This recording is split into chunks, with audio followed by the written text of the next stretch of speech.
Welcome, football fans. We're here at the Zulius Field in Plymouth, New Hampshire, where today your Plymouth Bobcats play host to the Souhegan Sabers. It's the Division II semifinal round of the Division II high school football playoffs. The winner of today's game will go to UNH next week for the Division II championship. And here doing the game today, the play-by-play is Paul Ferentz from Plymouth Regional High School. Tim Tyler, a pleasure to be here again. We saw a great game last week where we thought Mother Nature was going to have an impact. It might have for everybody except for Owen Brickley, who had a career day. I got to mention it. He went 338 yards. I don't know how many carries, but 5 touchdowns. He carried this team, showed the leadership he's been showing all year, and that catapulted them to this game here today. But they have a formidable opponent in Souhegan. They've been on a roll, winning their last 5 games. They were not healthy in the beginning of the year. They got some healthy kids back. And so I think it's going to be quite the contest. Souhegan is a team that has scored a number of points this year, but they've been involved in high-scoring games. Beat Pelham 43-33, beat Hollis Brookline 35-28, beat Bow last game of the season 39-21. So they seem to be able to put up the points, but they also have given up points. So it'll be interesting to see how they do against, obviously, a very strong Plymouth Bobcat defense. The Bobcats have had a number of shutouts this year, and in other games gave up just 1 score. So it's going to be really that tremendous Bobcat defense going up against the Souhegan offense that has been explosive. Well, the Bobcat defense, my guess is the second team gave up whatever points they gave up. But Souhegan, they're not a grinded-out team. They like to throw the ball around. They like a quick strike. And they're, big, strong athletes. They're quick. They like to spread offense, put you out there man-to-man. And I tell you, Mother Nature's going to help us out today. It's going to be with the wind. It might slow down their passing game. But, I know, we got a real contest here today. The field's in good shape. We got lucky after the snow this morning. Some people, they had a crew out there cleaning up. The pep band is here, surprisingly. Cold day like today, but it should be a terrific. And this goes to the championship. Winner goes to the championship.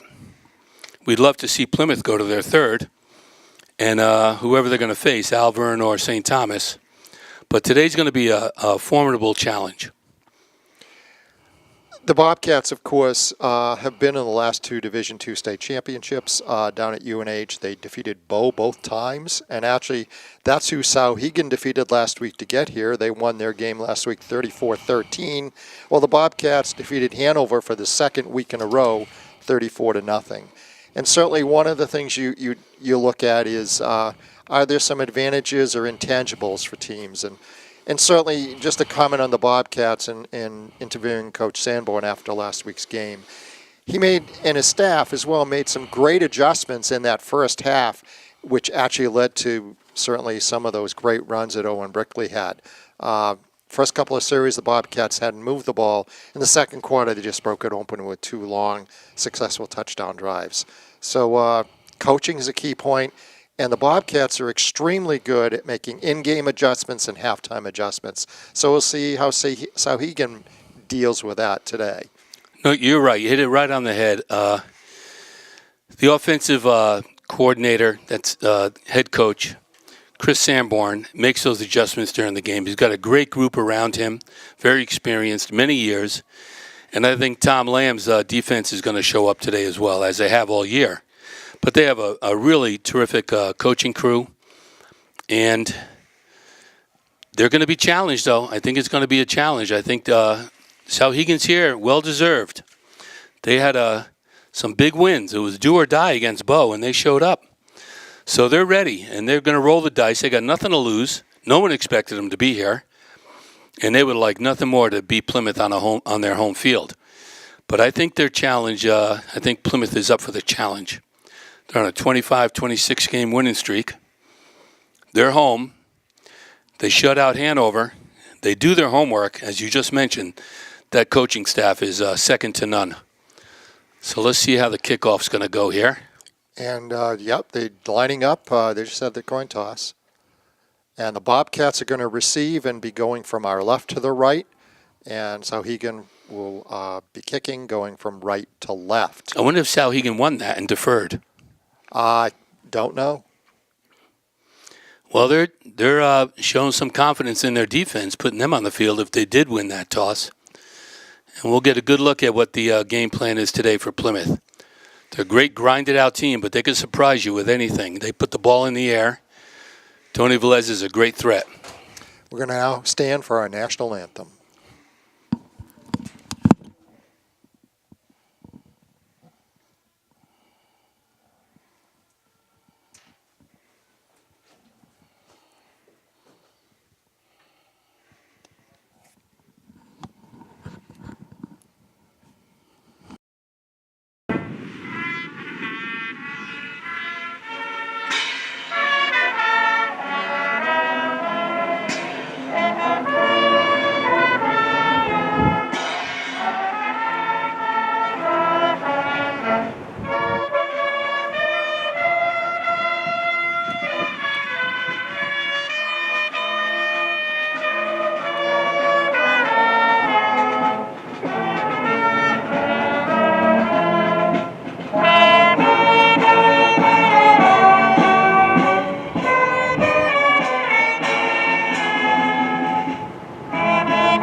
Okay, the national anthem done by the Plymouth Bobcat Pep Band. Both teams getting ready to get out there to start this big semifinal Division II playoff game. Plymouth Bobcats playing host today to the Souhegan Sabers. And this is a rivalry that goes back a few years. These teams met a number of times. Championship games going back, I think, is to the 80s or the 90s. It was a number of years ago. So there was a little bit of a rivalry if you go back a number of years. And the Bobcats did play Souhegan in the playoffs last year in one of the early rounds and defeated them. So they have been opponents who, in the past, have played against each other. It is a great rivalry. There have been some classic battles between these two. With the Underwood field goal, they called a fair catch on the kickoff. It's unbelievable how. But I think that was all great coaching strategy. Of course, Mike Boyle running down Gel, going down the sideline, preventing him from going in. There have been some classic games. And this is a renewed rivalry, as you just mentioned. And Souhegan's getting ready to kick off. Of course, we have a great special team out there. Got Velez and, of course, Brickley. And I don't know who the third one is back there. Usually it's just those two. But we're going to be underway in just a second. Looking forward to a great Bobcat day. And actually, we have some breeze and maybe a peak of sun, not much, but more than last week.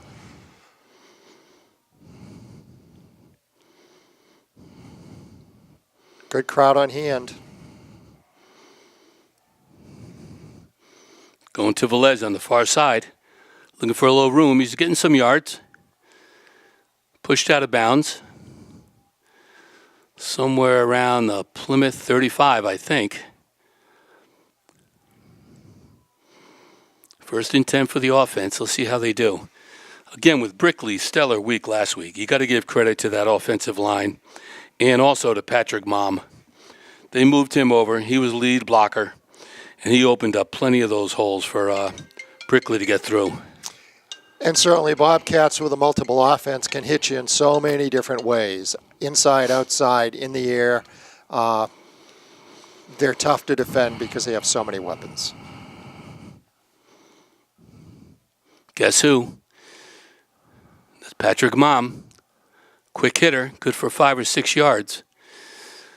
The book on Souhegan was that they like to bring 8, 9, 10 guys right to the line of scrimmage. They're going to pressure you. They're going to blitz. They're going to try and get you in your own backfield, which, it's probably paid off for them most of the year. But if it goes that way against Plymouth, there could be a quick breakaway. Yes. 2nd and 5. Another one up the middle. Looks like we're moving the chains. Another great run. Patrick Mom again. They got to keep an eye on Brickley when he goes in motion. He just needs a split second for Patrick to hit that hole. Again, with that offensive line doing a stellar job all year.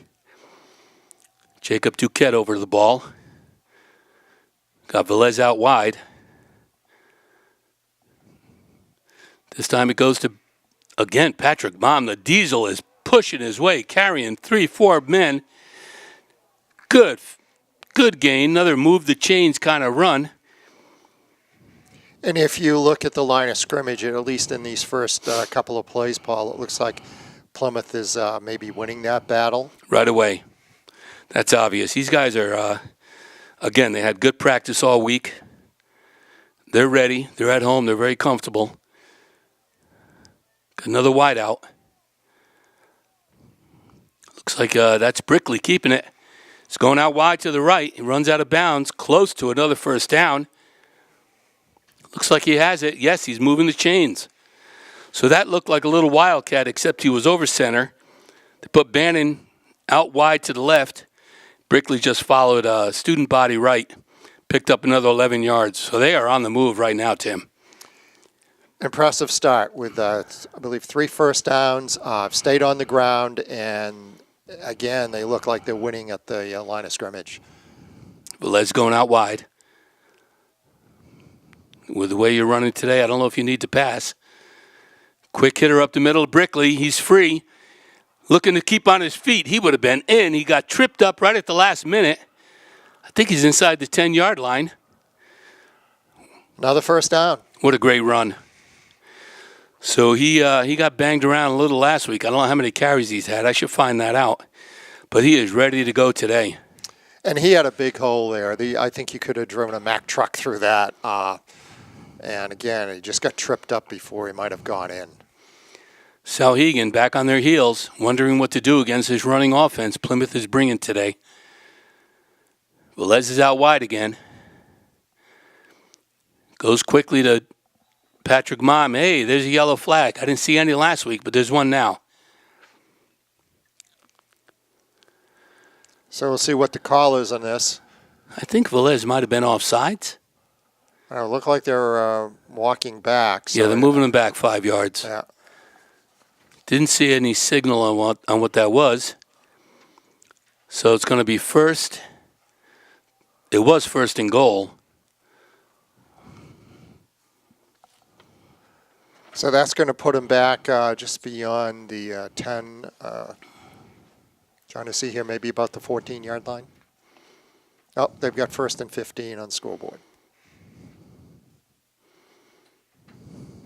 Brickley up the middle, picks his way, drags him into the end zone for his first touchdown of today at the 9-minute, 24-second mark. Would you say that was a workman-like drive, Paul? Holy mackerel.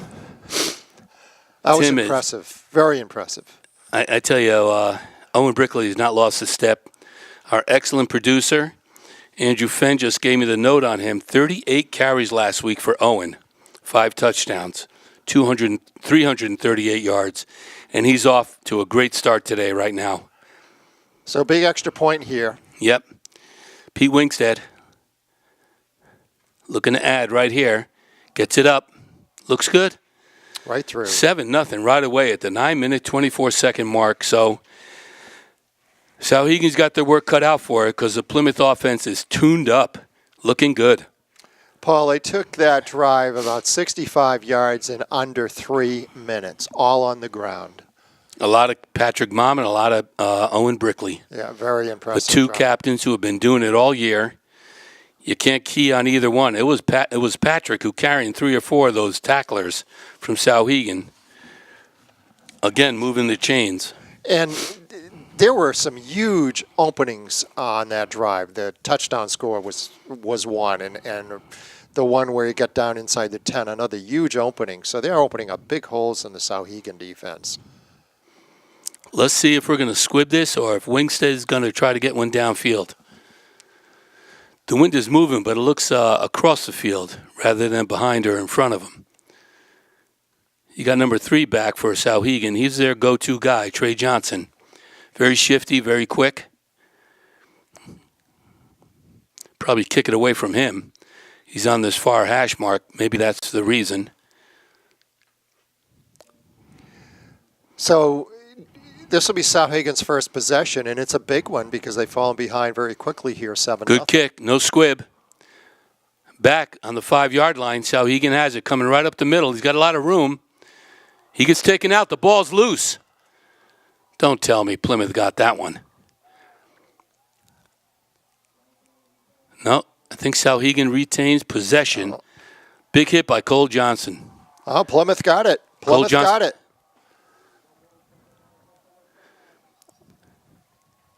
What was? Okay, better than I thought. So here we are, one drive in under 3 minutes. He looked like he was pointing this way. Souhegan had it. I know, but Holy it's mackerel. Plymouth's ball. They've got it inside the 30 at the 25. And here we go again. Let's see what their offense can do here again. That was a big hit by the special teams who have been tough all year.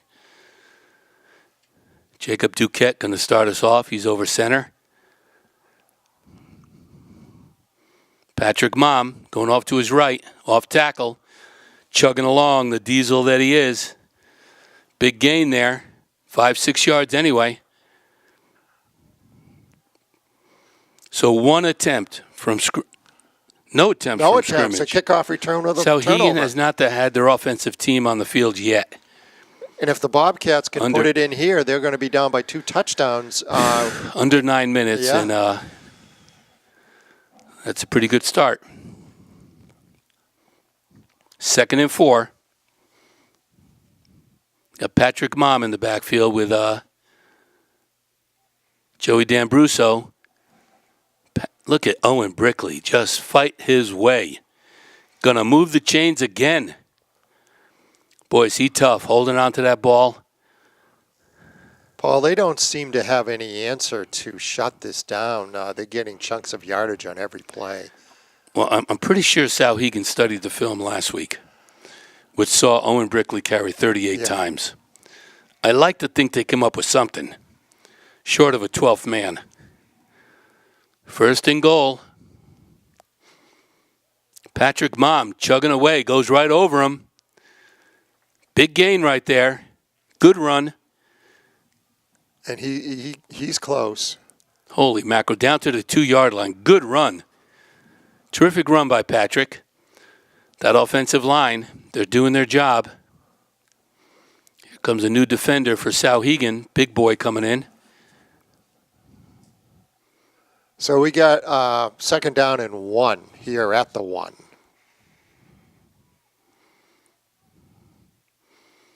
Give it to Patrick Mom. He's stuck right there in the back. He's going to lose some yards on that. And that was big number 65 who just came in. Vincent Bowman breaks through the line. Good tackle. Going to be 3rd and goal. Still inside the 5-yard line. About 3rd and 3. That's the first play that Souhegan has penetrated since the start of the game. And dropped him for about a 2-yard loss on that. So big play here, 3rd and 3. I'd give it to Owen. Why not? Give it to Patrick. He's going to get those yards back. He's fighting. There's a big flag thrown. You can see the flags this week.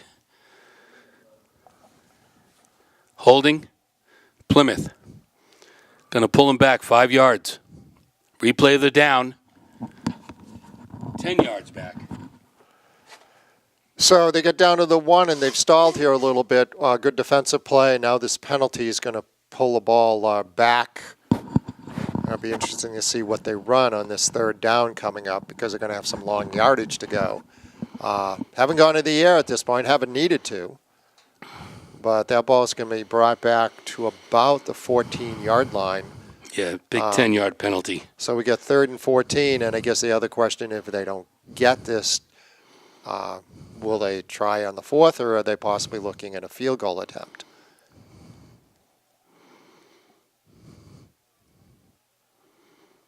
Here we go. 3rd and 14.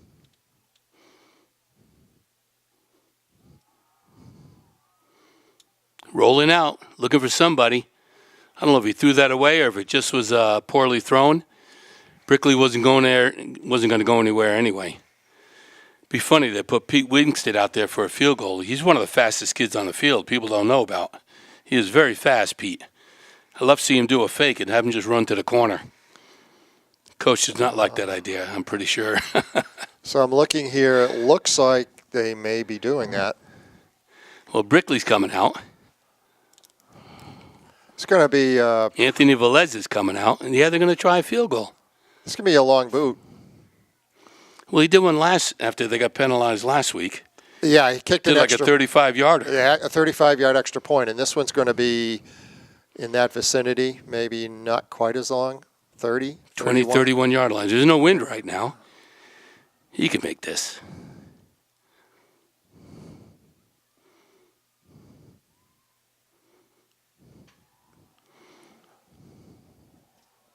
Wow. He hit it. No problem. He hit it. Plenty of room to spare.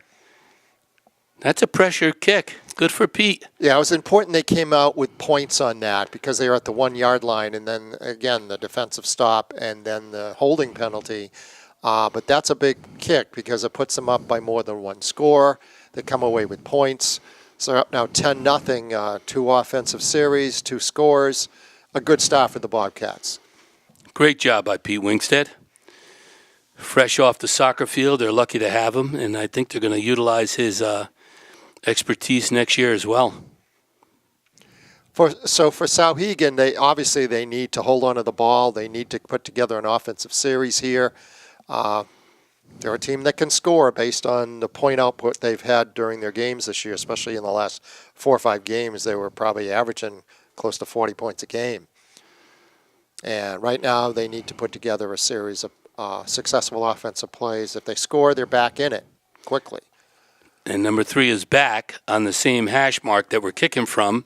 He is their go-to, Trey Johnson. See where Pete goes with this one. Kind of a squibber. Tough to pick up. He's on the 5-yard line. He gets it. That's that Trey 21. Looking to get wide. He's not going anywhere. He gets dropped right away. No fumble this time, so we'll see that highly regarded Souhegan offense. Beautiful sunny day, November, brisk. Nice, cool football day. Field's in great shape. Jimmy Blake and the crew worked on it all week. Looks beautiful. So let's see. This will be the first time we see the Bobcat defense on the field. They got their wideouts, 2 on the far side. Got to throw a flag on that. I didn't see it, but it looked like the line jumped. Oh, there's a flag. Somewhat delayed. It looks like the Souhegan line moved. Took a couple seconds for the official to throw a flag, but that's 5 yards back. So already a couple of mistakes. Not the best start. Yeah, a fumble on the kickoff after the first score in this procedure. He's back. He's going to run.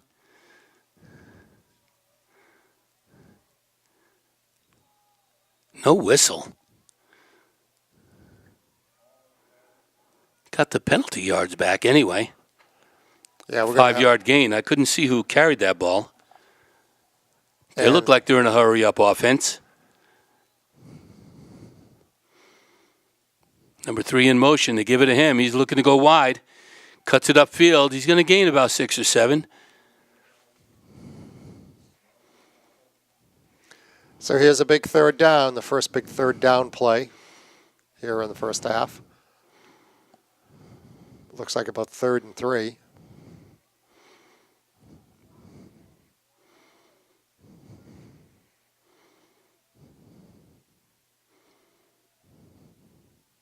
This is a big play for Souhegan. They really need to put a series of offensive plays together here.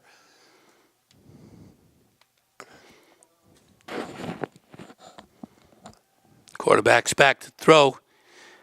Batted down at the line of scrimmage. Somebody got a big paw up there. Probably Stevie Shute.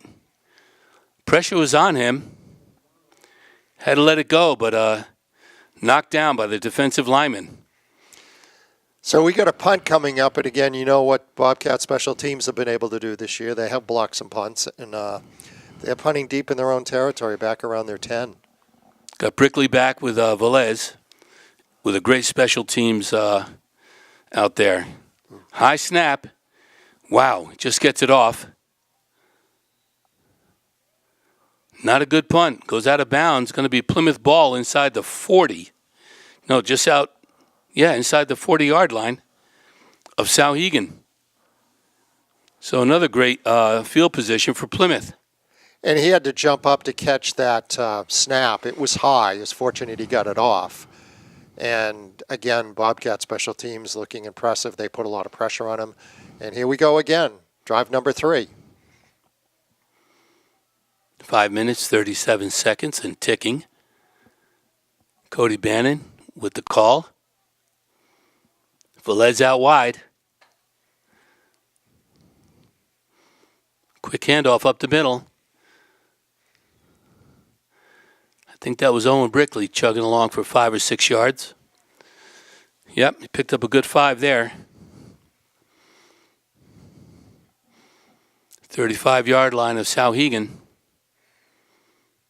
The offense picking up from where it left off again, winning that battle at the line of scrimmage, 5-6 yards every time.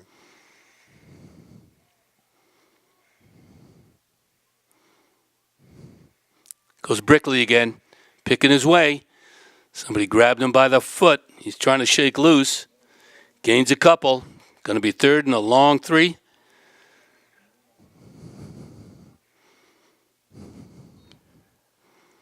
You know, Plymouth has pretty much stayed on the ground. I think they had one pass attempt.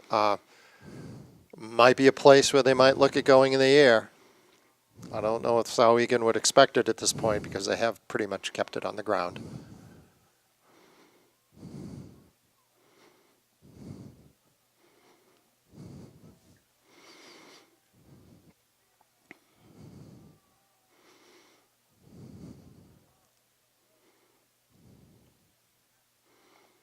Quick handoff to Brick. Dodges his way. He breaks loose. Ooh. My God, he was almost gone on that one. But again, he moves the chains. He's out of bounds. Down around the 20-yard line of Souhegan. Great run by the Brick. Yeah, he just missed breaking that one. One last shoestring tackle got him down at the 20. So again, the Bobcats moving the ball. Another good drive. Getting chunks of yardage on every play.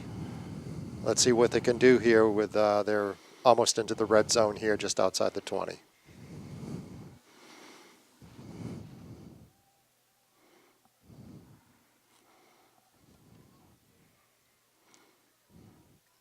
Quick pitch out to Brick. One-on-one out there. He's going to go wide. They move him out of bounds there. Still picked up 5 yards.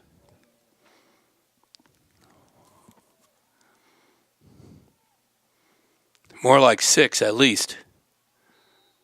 Second and a long 4 or 5 yards. Mm-hmm. So a good crowd on hand today, Paul. Yeah, pretty good. Pretty full crowd down here on the banks on both sides. Cat Snack Shack is open. Saltiest popcorn in the state. Right up the middle to the diesel. He's plugging along.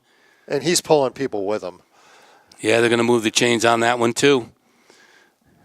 What a great 1-2 punch with Owen and Patrick. Pick your poison. First down inside the 10. So let's see if they can put it in here.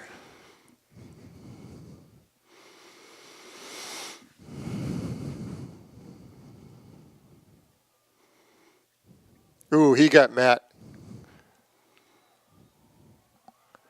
Again, maybe the second time that that was quick. Souhegan was able to stop something for no gain or a loss.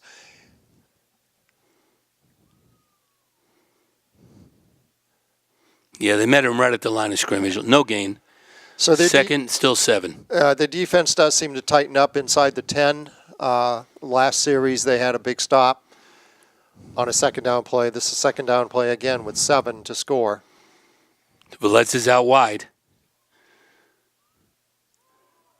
There goes to Patrick again. He walks it in. Big touchdown. Brickley leading the way. Good blocking. That 1-2 punch. Patrick and Owen pays off. Another 6 points.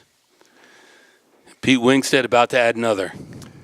So with 2:54 left in the first period, Plymouth 16 and Souhegan nothing, and we wait for the conversion. It's a heck of a start. Yes. Souhegan has not been over the 50-yard line yet. 3 possessions, 3 scores.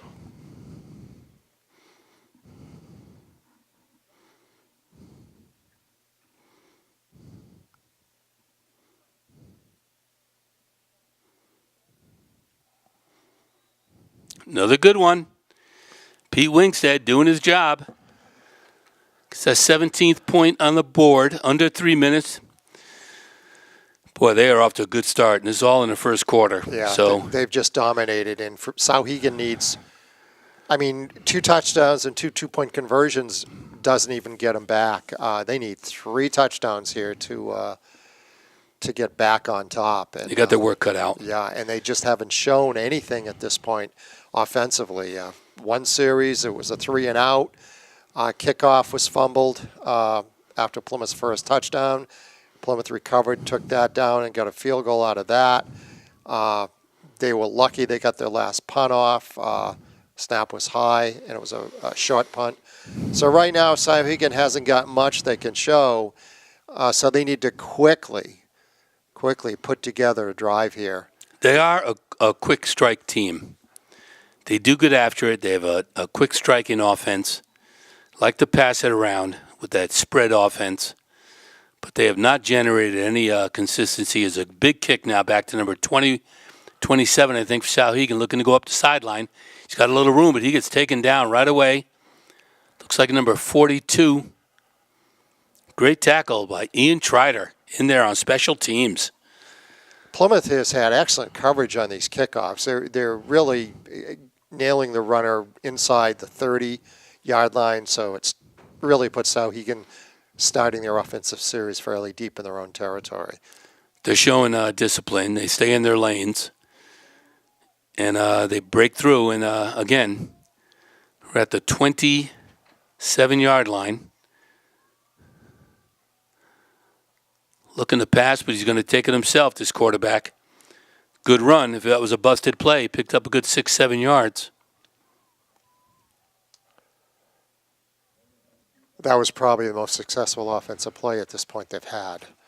And they're at their own 35 at this point with a 2nd and 2. Senior quarterback. Shotgun. Throws it out wide. Would have been tough to handle. Brickley would have smashed him right there anyway. So, 3rd down. Another big play here, Paul. 3rd and 2 at their own 35. They really need to convert this. Trying to hurry up offense. They're going to run it. And he not going anywhere. Not even close. Big 75. Bust through the line. That's Sean Griffiths, sophomore. Showing up big today. He was practicing. I know Tracy Cristiano was nursing a bad ankle. And Sean, who played varsity last year, mostly JV though, is in there with Stevie Shute. They're formidable on that line. 2 big boys. And right now, it almost looks like they may be going for it. I mean, it's a playoff game. It's early to do this in your own 35-yard line. And they've got really 2 to 3 yards, probably 3 for a first down. And referee holding something up. I don't know what it was. Sending number 10 off the field.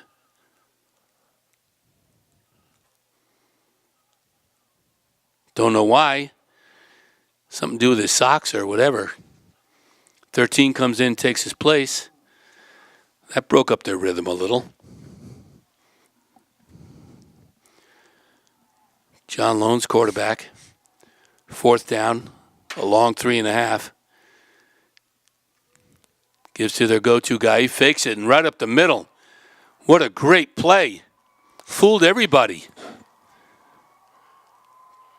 big run by the quarterback. That was huge for them because if they had not converted there, Plymouth would have had the ball deep in their territory. I thought he handed it off to Trey Johnson. He didn't. He hesitated. It was like a quarterback draw, and it was wide open up the middle. Big yards on that play.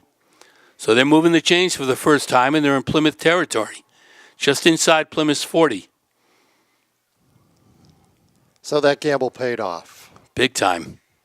He's back to pass now. He's got time. He throws it long. Wow, right through his hands. What a great attempt. But 24 was right on him, Nick Quayle. But that kid holds on to that ball.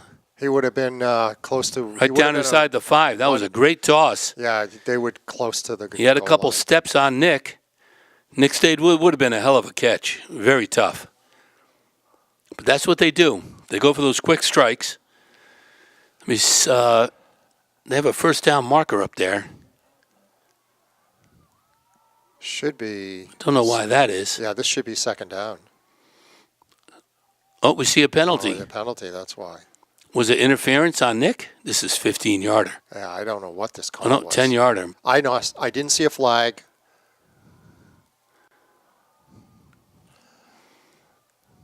Don't know what that call is.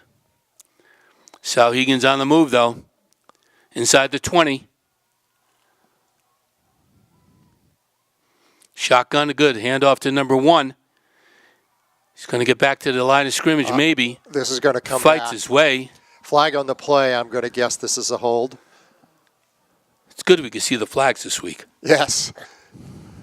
So if it is, it's going to put them back.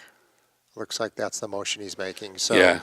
So that's going to hurt because they're down near the 20. But it looks like they're starting to get their offense starting to click. Starting to click a little bit, but they need it to click quickly here. We're almost at the end of the first period, 47 seconds left here. And this will take them back, probably back towards the 40-yard line. It's a big difference in being at the 20 versus the 40. So the penalty that got them down there has just been eaten up again. Just outside the 40. They got a long way to go. 1st and 22.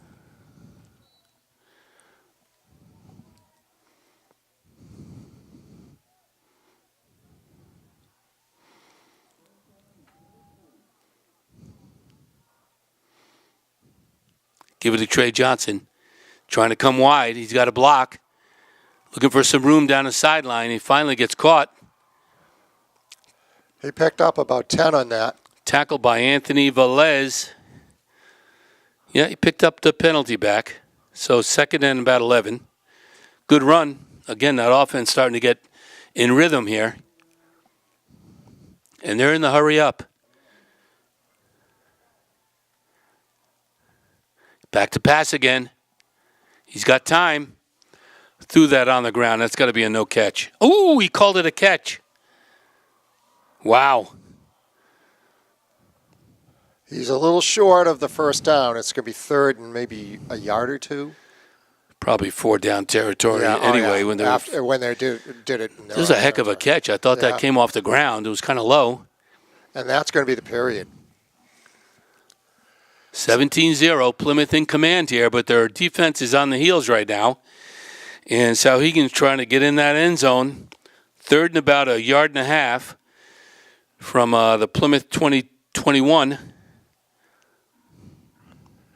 So this is a big drive for Souhegan being down by 3 scores. And they're mixing it up. Passing, passing, a little running. And the sweeps to the outside have had some success. But I think you'll see Plymouth starting to tighten that up. Because they've had a couple of those break for some yardage. The defense, it bends, does not break. So let's see if they can hold on right here. 17-point lead. I don't see why Souhegan won't go to, 2 down territory all the time down here. 4th down, you're going to go for it. Ended up a beautiful day, Tim. Perfect weather. Half an hour before game time, a little bit before that, maybe 45 minutes before game time. There was a squall that came through here. It looked like January. Wind was blowing, snow was flying, but it lasted about 5 to 10 minutes max. Hopefully you don't get one of those during the middle of this game. It was funny. I looked at the broadcast of last week's game. You couldn't tell it was raining. Yeah. I'm glad I mentioned it. If you're not raining today, but it was torrential, but on the TV you couldn't tell it was raining. Yeah. Much better day today, much better conditions. So we got 3rd and 2 here, big play. Johnson in motion again. Quick whistle.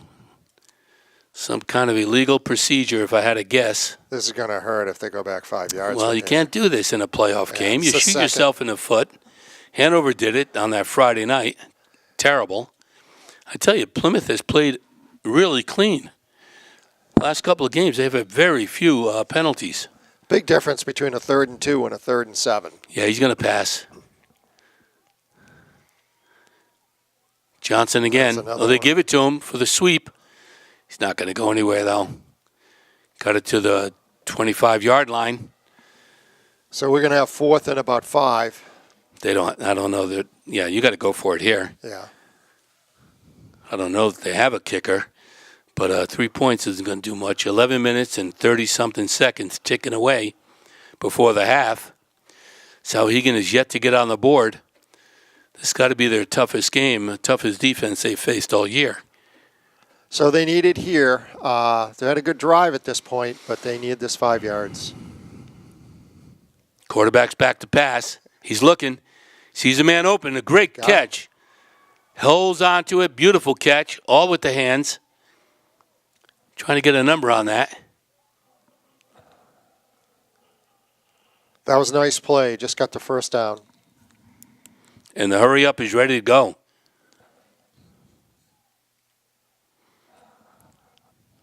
Oh, did he get that? He got in. He got in. Wow. That was impressive. Couple nice passes at the end of that drive. So they're getting themselves back in the game here with the touchdown here with 11 minutes left. Yeah, this is what they do. And that hurry-up offense may have us guessing a little. But they're starting to get comfortable, starting to execute like they've done the last 5 games that got them this far. The thing of it is they haven't shown the ability to contain Plymouth's offense at all at this point. So they're going to have to keep on scoring, at least based on how their defense has performed. Well, they're going to try and kick one. It's up. Looks good. Good job by the kicker. They get on the board at the 11-minute mark. 17-7, second quarter, second-round playoff game. So the Bobcats will be on the receiving end of this kickoff, and let's see if their offense is going to go back to work. They have looked incredibly good offensively and pretty much have dominated offensively. But that was a nice drive by Souhegan, and that was started by a couple of fourth down conversions, where if they hadn't converted, the Bobcats would have gotten the ball. So impressive that they did. So we'll see if the Bobcats can come back and put another solid drive together, because their drives generally take time off the clock as well.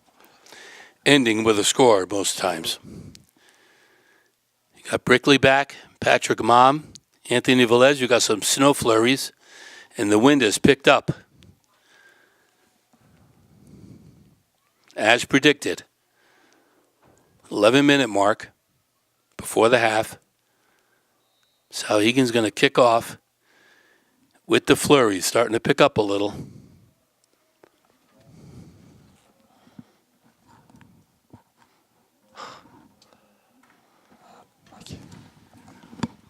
Who's that cameraman for? YCN. By the way, we have YCN here, and New Hampshire Sports Page, I believe, is here. A lot of coverage of this playoff game today from entities around the state. And, of course, we're here as well. And there's a kickoff. It's short. Brickley's got it. Looking to follow that wall. Coming towards his own bench. He has room. Still on his feet. They pull him out of bounds. 35-yard line, so he gives us good field position on this one, Tim. And the flurries are coming. Yeah, it looks a little wintry right now with the flurries, and the tree branches are moving away, so it'll be interesting. As I said, we had that wicked squall that came through a half an hour before game time. So the Bobcats need to put together a series here after that score by Souhegan. You got to believe Souhegan feels they're back in this game. Absolutely, they're confident. But as you mentioned, they haven't figured out this offense yet.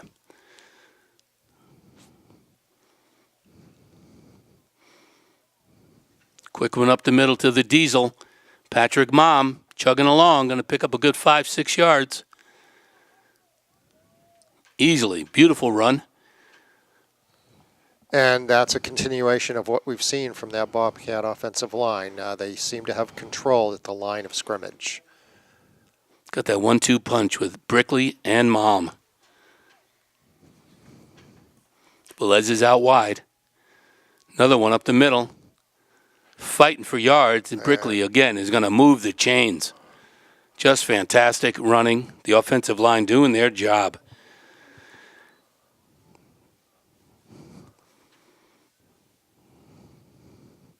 Bobcats haven't gone to the air much. They haven't really needed to. Not yet. We're at the 10-minute mark. Already one first down and moving. Another quick handoff. Patrick Mom, he's going to break it through up the middle. He's got one guy, two guys, three guys have to bring him down. What a great run. Big yards on that. Close to 20-yard gain. Of course, he moves the chains. Plymouth already knocking on the door, going to answer. Down to the 32-yard line of Souhegan.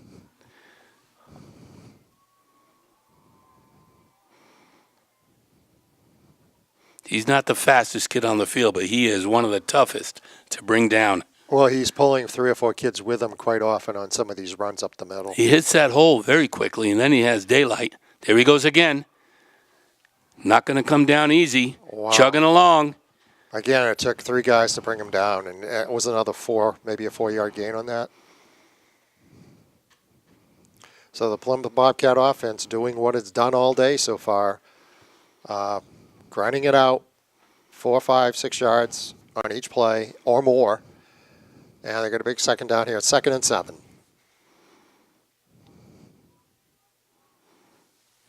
From the 30-yard line of Souhegan.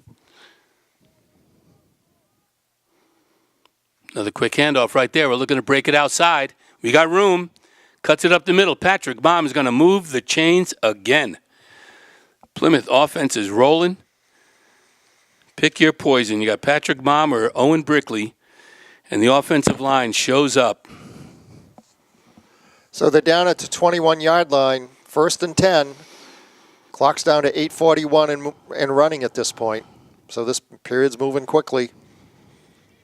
So this is a big series for the Bobcats. If they could punch one in here, they'll be back up by 3 scores. They haven't seen a 3rd down in a while. They're getting it on 2. They're getting it on 2.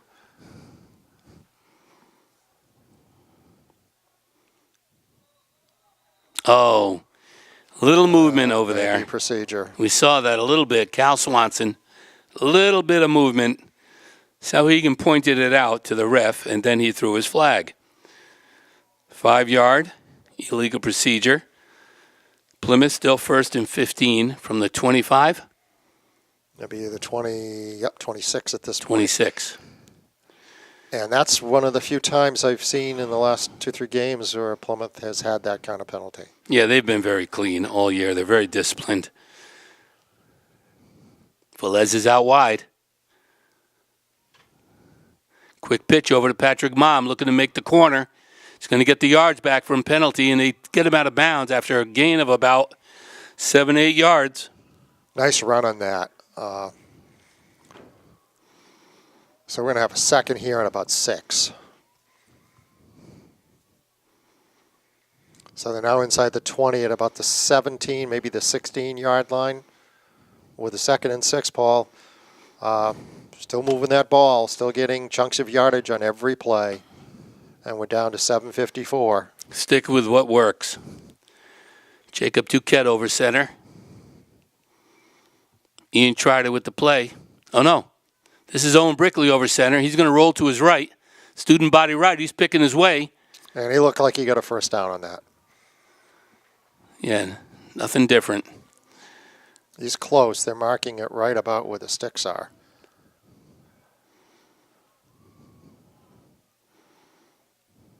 What's it, length of the ball? It looks like they... That's a first down. Yeah, it's real close. I'm not sure. Just see from here. They actually look like they're doing a measurement on the far side of the field. They can't I don't know. eyeball that. It must be third and inch. Yeah, I think he called it. He's pointing that way. I don't know. He looks like he is. And they're going to look like they're going to move the sticks. Moving the chains. Here So we go. we're down at, I think it's going to be 1st and 10 because they're outside the 10 at about the 11. Yep. Good run by Brick. So this is where the Souhegan defense can tighten up and stiffen up some. So we'll see how the Bobcats handle that. Velez is out wide. He's on our side of the field.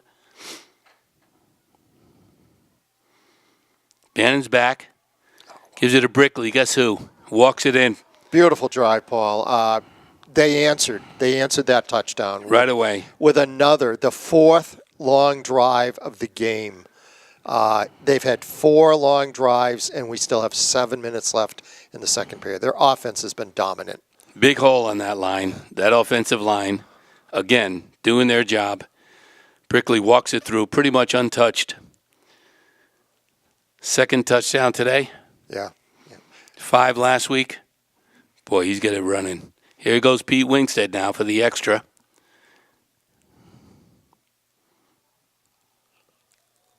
That was ugly, but good. It went through. Ugly, but good. As long as it counts. Holy Mac. 24-7. 7 minutes before the half. Plymouth, again, taking control of this game. And whenever they get knocked back, they just run that offense. And this is going to be a key 7 minutes because I believe Plymouth will be kicking off in the second half. So Souhegan's going to get a possession after the halftime break. So for Souhegan, what they've got to look at, can they get some points before the half? If they can cut this to 24-14 and they get that second half kickoff, they're in the ball game. They need a sustained drive. Yeah, and, they do. They need points on this drive. And we'll see how much the Bobcat defense tightens up because they haven't had many games where they've given up more than 1 score. No. Nope, they bend a little. And Pete Wingsted's going to kick off. He's got number 3 back there who's got their Souhegan touchdown earlier. Can't tell the other number. Looks like number 21. Robert McGrath. Oh. Ugly. He just falls on it. 25-yard line. Souhegan takes over. But that was effective. No return, and they've got them inside the 30. Right. And Souhegan score on that last drive where they scored, they had 2 or 3 fourth down conversions to do it. Wasn't easy. And they made a couple of nice plays, a couple nice pass plays. So let's see what the Bobcats do here. Let's see if they can tighten up and maybe get the ball back and have another shot at some points. First down from their own 25, 26-yard line. Johnson in motion. Back to pass. Looks like a little screen on the left side. He's wide open. He is going to go. Velez is after him. He's closing the gap. Not going to just gets him.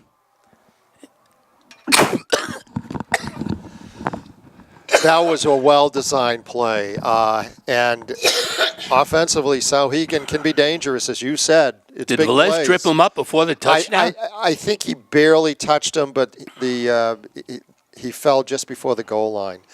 So that's what the doctor ordered for Souhegan if they can punch it in. That's what they do. Quick hits. Quarterback keeper. Looks good. And he's in. Wow. That didn't take long. No, not at all. That's what they've been doing all year, these quick hits. That was a great play, well executed. A little screen on that side. They flooded that side with blockers, and he was gone very quickly. But Velez closed the gap, and he caught him. But nevertheless, they get in with a quarterback keeper. 13 points on the board, looking for 14 here with the kick. And this kind of follows the trend of Souhegan's games. We're at 24-13 here before the half, so it's points on the board. Ugly. He missed that. That no was good. Wide left, I believe. Yeah, he got under that. So, Paul, 24-13, the Bobcats will get a chance to go on offense again. And as I commented at the start of the game, some of these scores, 39-21 against both, 35-28 against Hollis Brookline. They lost to Milford 47-27, beat Sanborn 35-28. All high-scoring games. Souhegan seems to be a team that can put points up quickly, but they also give up the points, as witness here, Plymouth having 24 points here in the first half. But that's typical of what they do. They're quick hits, quick scores, quick strikes. And they've been doing that all year. Not a grinded-out kind of team. And they're going to make it interesting because I don't think fourth down's going to bother them for the rest of the game. Winner moves on, loser goes home. And they're going to pull out all stops, I think. Plymouth is back with Patrick Mom, Tony Velez, and, of course, Owen Brickley to receive this kick. Always dangerous. We have great special teams. Plenty of time for us to get another strike here, Tim. Yeah, and Plymouth special teams are dangerous. All year. And the one thing, they haven't broke a long gainer at this point. They've had some long runs, but,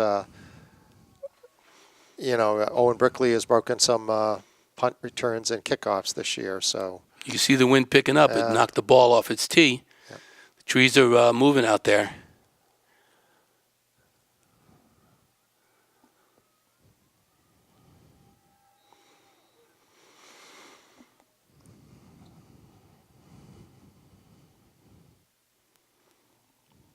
It's up there. Looks like it's going to go to Velez. Looking to go to the far side. He's got some room going down the sideline. That spin move, he loves that. It's going to as a flag. Well, it might not be on us. Usually when a yellow flag goes on a kickoff return, it's usually on the return team. But we can see. I think they're going to end up back around their own 20 with what I'm seeing here. But hopefully not. But it is going back. So they're going to start deep in their own territory, which is going to be tough. Good return by Velez, though. He held on to it. So I don't know where they're going to mark this. It looks like they're starting to mark it off from about the 30.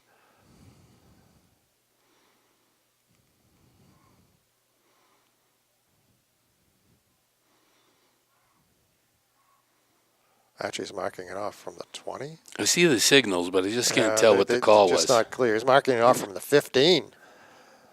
They're going to start inside the 10. This is being marked off to the 6-7 yard line.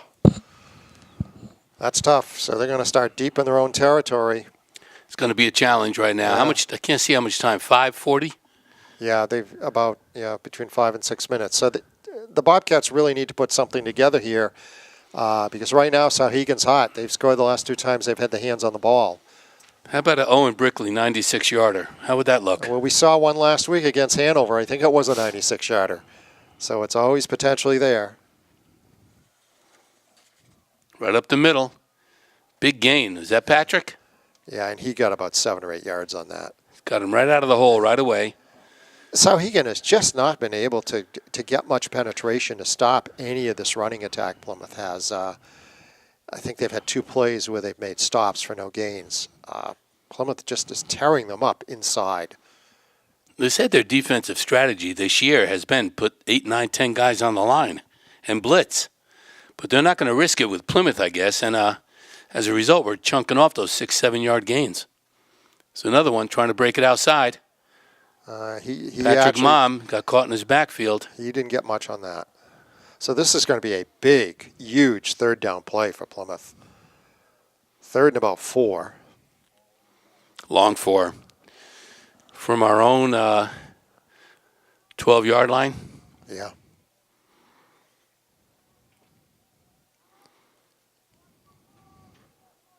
If they don't get this, they'll be forced to punt, and you really don't right now want to give that ball back to the Souhegan offense. Quick handoff. He's going up the middle. And he didn't get anything. No gain. Souhegan's feeling good about that. Yeah, they're going to have to punt. And they've got time here to put some points on the board because Plymouth has had trouble kind of containing that explosive offense the last couple series. Souhegan's building a little momentum. This is the first time they've had Plymouth stopped, isn't it? Yes. 3 and out? Yes. Yep. And, of course, starting deep in their own territory didn't help. They started inside the 10, and it looked promising on that first play, but then they shut them down, and that's the first time they've done that all game. Big kick here. This is Cody Bannon. Good snap. Very good kick. Not Excellent bad at kick. all. It's way over his head. Bouncing and back. It's bouncing. Great kick. Got him back on the 43-yard line. That was really important for the Bobcats. Good job, Cody. So let's see if their defense can tighten up here. It's a key series in the game for both teams. It's too bad there was nobody down there, but the running back, the receiver, misjudged it. Yeah. It went over his head. If Had he caught that, he would have had some room. yardage. Yeah, he had some yards there. So let's see if the Bobcat defense can tighten up. Knowing Look the at this. Bobcat coaching staff, they'll figure it out. Hurry up offense. Trying to catch Plymouth. Quick pass and caught. Good gain. He's in Plymouth territory at about the 48. Second down and a long 2, looks like. Approaching the 4-minute mark before the half.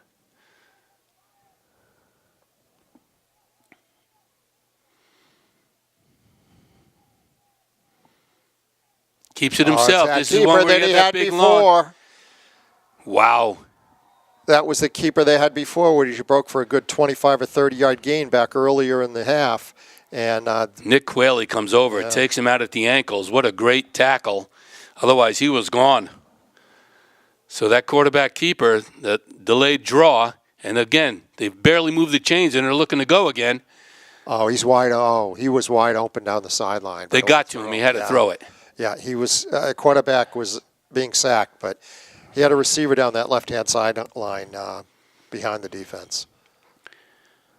That quarterback draw is 2 for 2 today.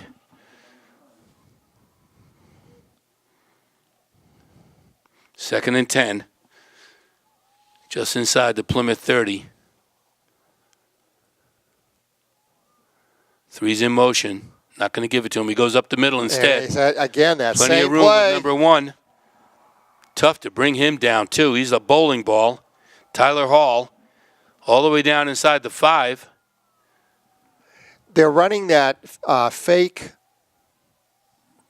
sweep and getting a lot of success up the middle with it against Plymouth. Yeah, it's wide open. They freeze us a little, and then both the quarterback and this number 1, Tyler Hall, have taken advantage of that. It's a good play. First down, they move the chains all the way. They're down inside the 5. Got the ball on a 3-yard line. Shotgun position here from the quarterback. Quick pass, slant over the middle. He's in. Hard to cover that. Hard to cover that play. This has been an impressive comeback by Souhegan. They're down 17-0. Now they're going to be within a score. It's now 24-19, and they'll be going for the extra point here. I can't read the time on the clock. Looks like about 3. Yeah, 13. Plymouth will have time, just over 3 minutes. They really need to change this momentum here before the half. They need to get some points. Because Souhegan's getting the ball coming out in the 3rd. At the rate this is going, this could be a 40-30 game with the offense. Souhegan looks like they're going to call a timeout here. Big extra point. They might be considering going for 2. At 24-19, it really would make more sense because they would cut it to 24-21 with a 2-point conversion, which is within a field goal distance.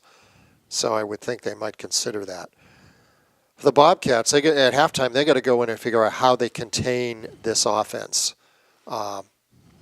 Because the last 3 drives, Souhegan has just broken off long plays, either pass plays or that fake sweep that has been so effective with the run up the middle. Both those plays have gotten huge yardage, and I've been impressed with their passing attack. This offense for Souhegan starting to click. That's what got them here. It's how they won the last 5 games. So they're feeling better about it. And they did stop the Plymouth offense 3 and out for the first time today, last series, deep in our own territory. So Well, it's amazing what momentum can do, and Right, especially all of in a the sudden your defense makes a couple big stops, and they hadn't done that. And it appears that they're going to go for 2 points now, Yep. which makes more sense. Quarterback keeper, delayed draw up the middle.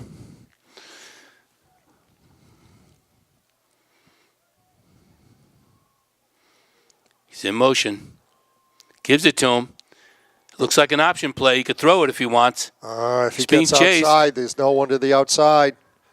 Cam McDonald's there. He fumbled it. I don't think it's any. No. No good. No good.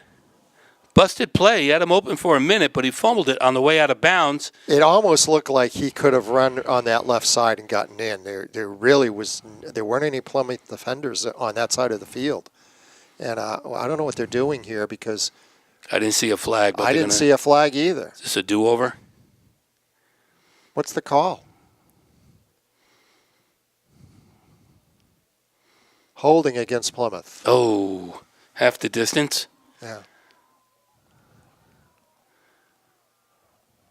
I saw no flag on that. Kind of a late call. Yeah. So I don't know where the holding took place. It must have been on one of the receivers. So they're going to go for it again here now, a little bit closer. Again in motion. And It's a again, quarterback. same play. He's Same tough. play. That quarterback is tough. So he plows in. 24-21. Yeah, with the redo, he plows in. 24-21, just before the half. He got a little over 3 minutes. Plymouth will get the ball back right now, and you can't count them out. They could score with no time on the clock. We've seen that before. But they've been challenged today. This is a big challenge. Their defense has been pushed. They haven't faced, I think, an offense that has the multiple weapons that Souhegan has at this point. I think the key to the game in the second half is going to be whether Souhegan can contain Plymouth at all. Right, because we'll eat up the clock. Yeah, we'll eat up the clock and we'll nip move away the at 6 points here and there, 7 points here and there. And we're not apt to have turnovers. Souhegan's putting the ball up. They're running a riskier offense, and it only takes one pass interception, one turnover to turn the game. But they are a quick striking offense, and they are starting to click now. But it's to their credit that they bounce back after being down 17, so early. Right. No, I agree. 3:13 I can see on the scoreboard now. Plenty of time for Plymouth. Got Patrick and Velez. Of course, Owen Brickley back to receive. Love to see him run it back right here. Again, the ball blows off the tee. The wind is whipping. And that could be a factor in the second half because Souhegan obviously has been going to the air a lot.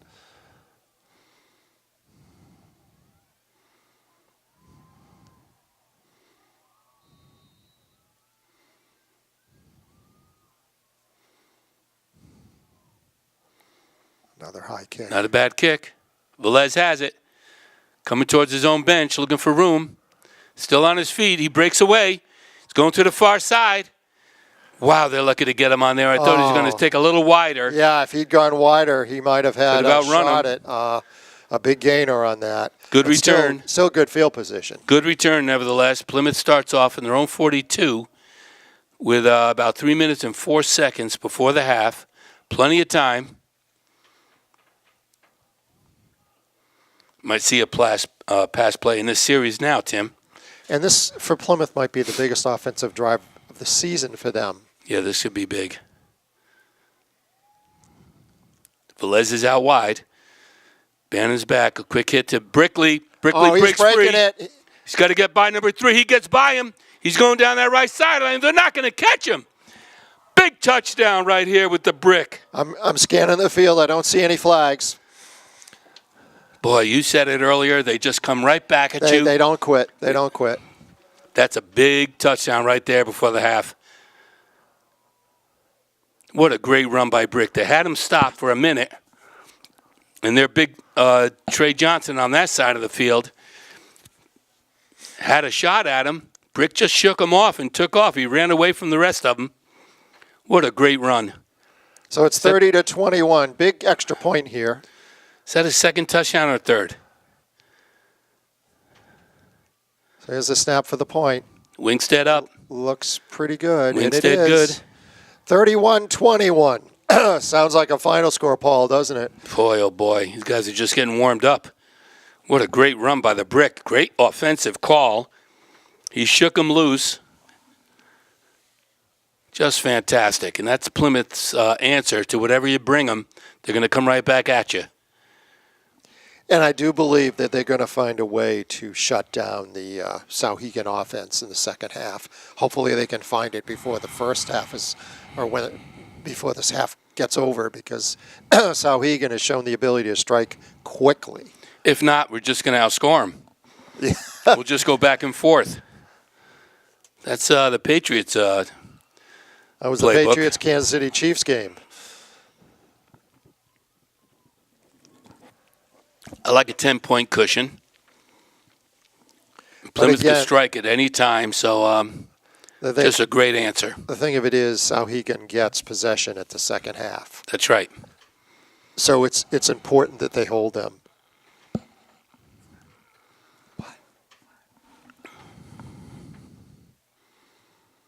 Here goes Pete.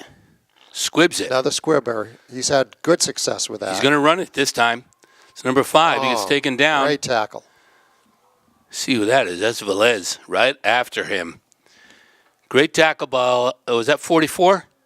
That wasn't Velez. That was, again, Cole Johnston, who was in there earlier today. So, Paul, they still got 2 minutes, 46 seconds to do something here. And, you know, they've had some success the last 3 series, putting points on the board. They certainly could. But we're due for a turnover, aren't we?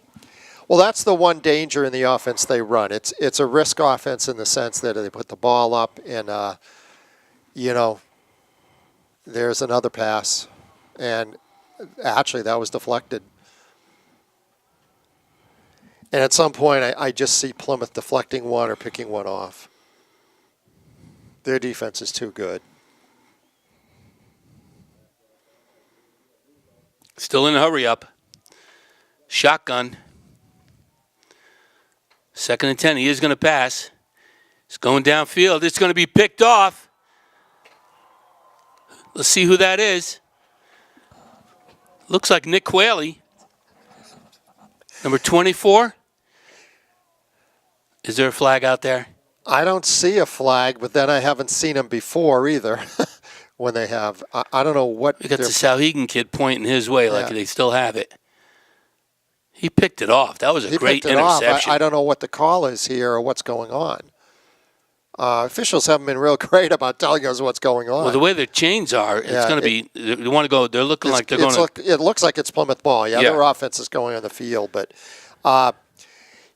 that's the danger again with a passing attack at the high school level. Certainly the danger of putting the ball up and having it intercepted. And Souhegan obviously under pressure of trying to get some points before the half. Just when we needed it. Yeah. Just a beautiful play. Nick Quayle, Johnny on the spot, holds on to it.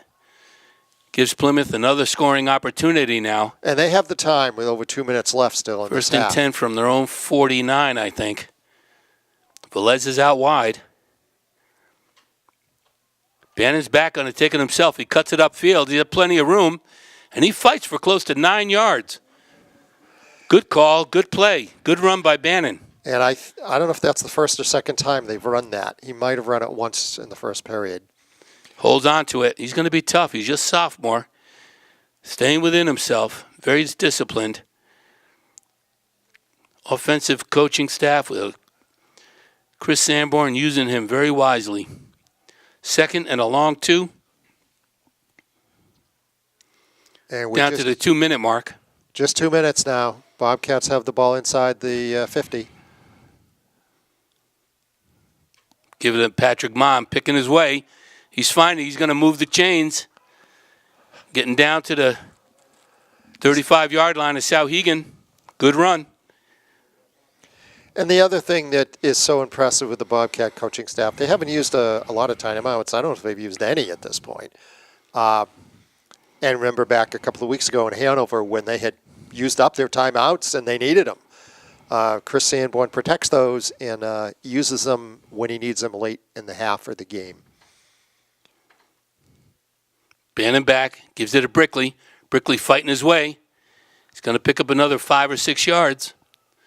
Minute and 20 before the half. And we know what the Bobcats can do with this running attack with limited time. Most people remember 2 years ago against Bow in the state title game. They milked that 4 minutes pretty well. Boy, like the pros. And again, he's sitting on a couple of timeouts anyway. Cody in with the play.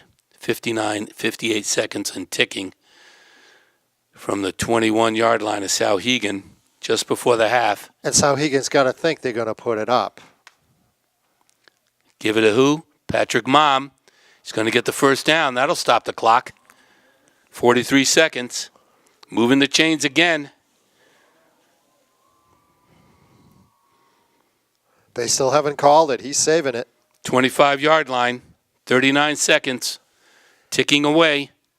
Velez is going out wide. We haven't passed yet. One pass earlier. Patrick Mom up the middle again, fighting for yards. Get down to the 20-yard line. As I'm looking, I think it's 22 seconds, and we get a timeout here. Sanborn call that? Yeah. He needed to call one at this point. And I'm assuming he's got at least one more or probably two more left. Perfect time to score, isn't it? I mean, they're down, are they about the 20-yard line now? Yep, right at the 20. Down? So it'll be interesting to see if they put the ball up. It wouldn't surprise me if they didn't, because I think Souhegan is... Give it a brick. He'll run it in. I think Souhegan is thinking they will. But I think through that whole drive 2 years ago, both thought they were going to win. They never did till the last play. The Souhegan defense has been guessing all day. They haven't come up with an answer. They had 1 3-and-out for Plymouth. And there are plays that Chris Sanborn hasn't used yet all year. And if he needs one, he will. He's got a 10-point cushion. Wouldn't kill him if he didn't score right now, but you have an opportunity. He wants to take advantage. Oh, this would be huge if they could put points up, because they got to kick off in the second half. Velez is out wide. Brickley's in motion, and Cody Bannon is back to pass. He's got Velez in the end zone. He holds on to it.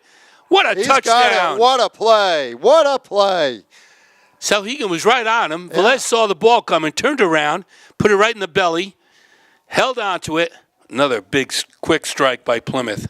Just an unbelievable job of managing the clock and putting the right plays together. And just when it was 24-21 and it looked like anybody's game, the Bobcats, 2 touchdowns. Right. And there's still, a few seconds left in the half. Great call. Great throw by Cody Bannon. Not throwing the ball all day. Pete Wingstead. Looks good. Good again. 38-21, Plymouth over Souhegan in this second playoff game. Winner goes to UNH. And right now, 38 points in the first half. And they've needed them. They've needed the points. They needed them.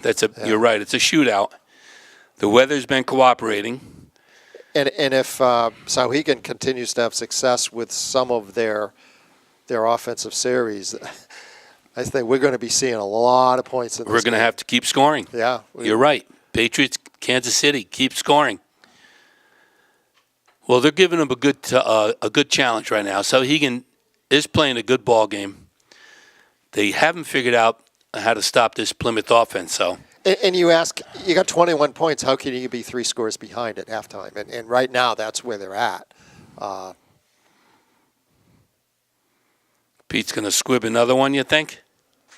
I would here, definitely, because they don't want to return. And he's had great success with that kick that lands around the 30, 35-yard line, because it puts Souhegan back. And there it is. The same kind of kick. Squibs.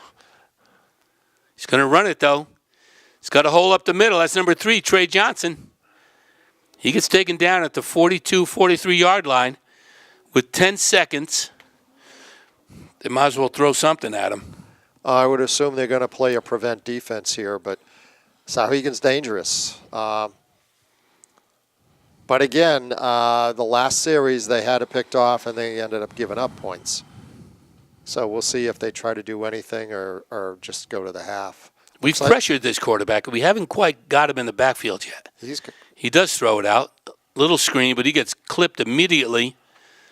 Great tackle there. And they're going to try again. They called a timeout. Joey D'Ambruso on the tackle. Very quick, closed in on that one very quickly from his linebacking spot, or cornerback. Second down and 4 seconds maybe. Yeah, they got probably time for one more play. Who called this timeout? Souhegan. Well, they might as well do the Hail Mary. That's a long one. Maybe that screen pass. They got some athletes out there. They've had great luck. They got some athletes. They've had great luck with that quarterback keeper on that fake end around or the fake sweep because that field has been wide open several times. They have a good offense. As we said earlier, quick striking offense. So they're gonna pull out all stops anyway. This is a playoff game.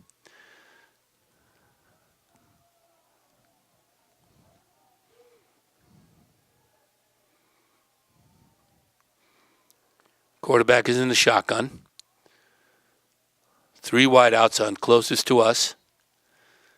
1 out wide left. He's looking to go down there. They're going to get to him finally. They get to him and drop him right there. And that should end Great defensive surge right there. I got to see who's getting up off that. That's number 76. What a great tackle by Stevie Shute. Another big senior coming through when you need him most. Great defensive stop there, and the Bobcats go to halftime with a 38-21 lead, with the exception of one series where they had that holding penalty and were started inside the 10. They just moved the ball all over the field against the Souhegan defense, and mostly running on, except for that last touchdown pass. Beautiful play. Souhegan can't seem to do much to find anything to stop Plymouth's offense. Souhegan has bounced back after a tough start with 3 scores here, which has made it interesting, but they're 17 points down. They do get the second half kickoffs. So we'll see what happens in the second half, but a really exciting game from a spectator point of view because you've seen a lot of scoring. We don't see many of these, Paul. Plymouth doesn't give up a lot of points usually, so it's been a fun game. Definitely a fun game to watch. We're going to take off. We'll see you after a few promos here. Yeah, great first half. I believe the Plymouth Bobcat Band will be playing during halftime, entertaining us. And just a reminder to fans, at this time we're excited to bring you the PRHS Spirit Team's performance from the NHIAA Championship at Pinkerton Academy last Sunday, courtesy of the NFHS Network. So stay tuned. Please welcome to the floor our next competitor, Plymouth High School.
Okay, we're back here at snowy Zulius Field. Pretty good squall going through here right now, although the sun's trying to peek through too. But as I said, we just got a good squall as both teams come back on the field. Just have an announcement for you, fans. If the Bobcats win today, join us right here on channel 1302 on Tuesday, November 20th, for PB's coverage of the NHIAA Division II Football Championship. Next Saturday from UNH, the Bobcats will be playing either number 2 St. Thomas and number 3 Alvern. Due to broadcast rights, we are not allowed to bring that game to you live.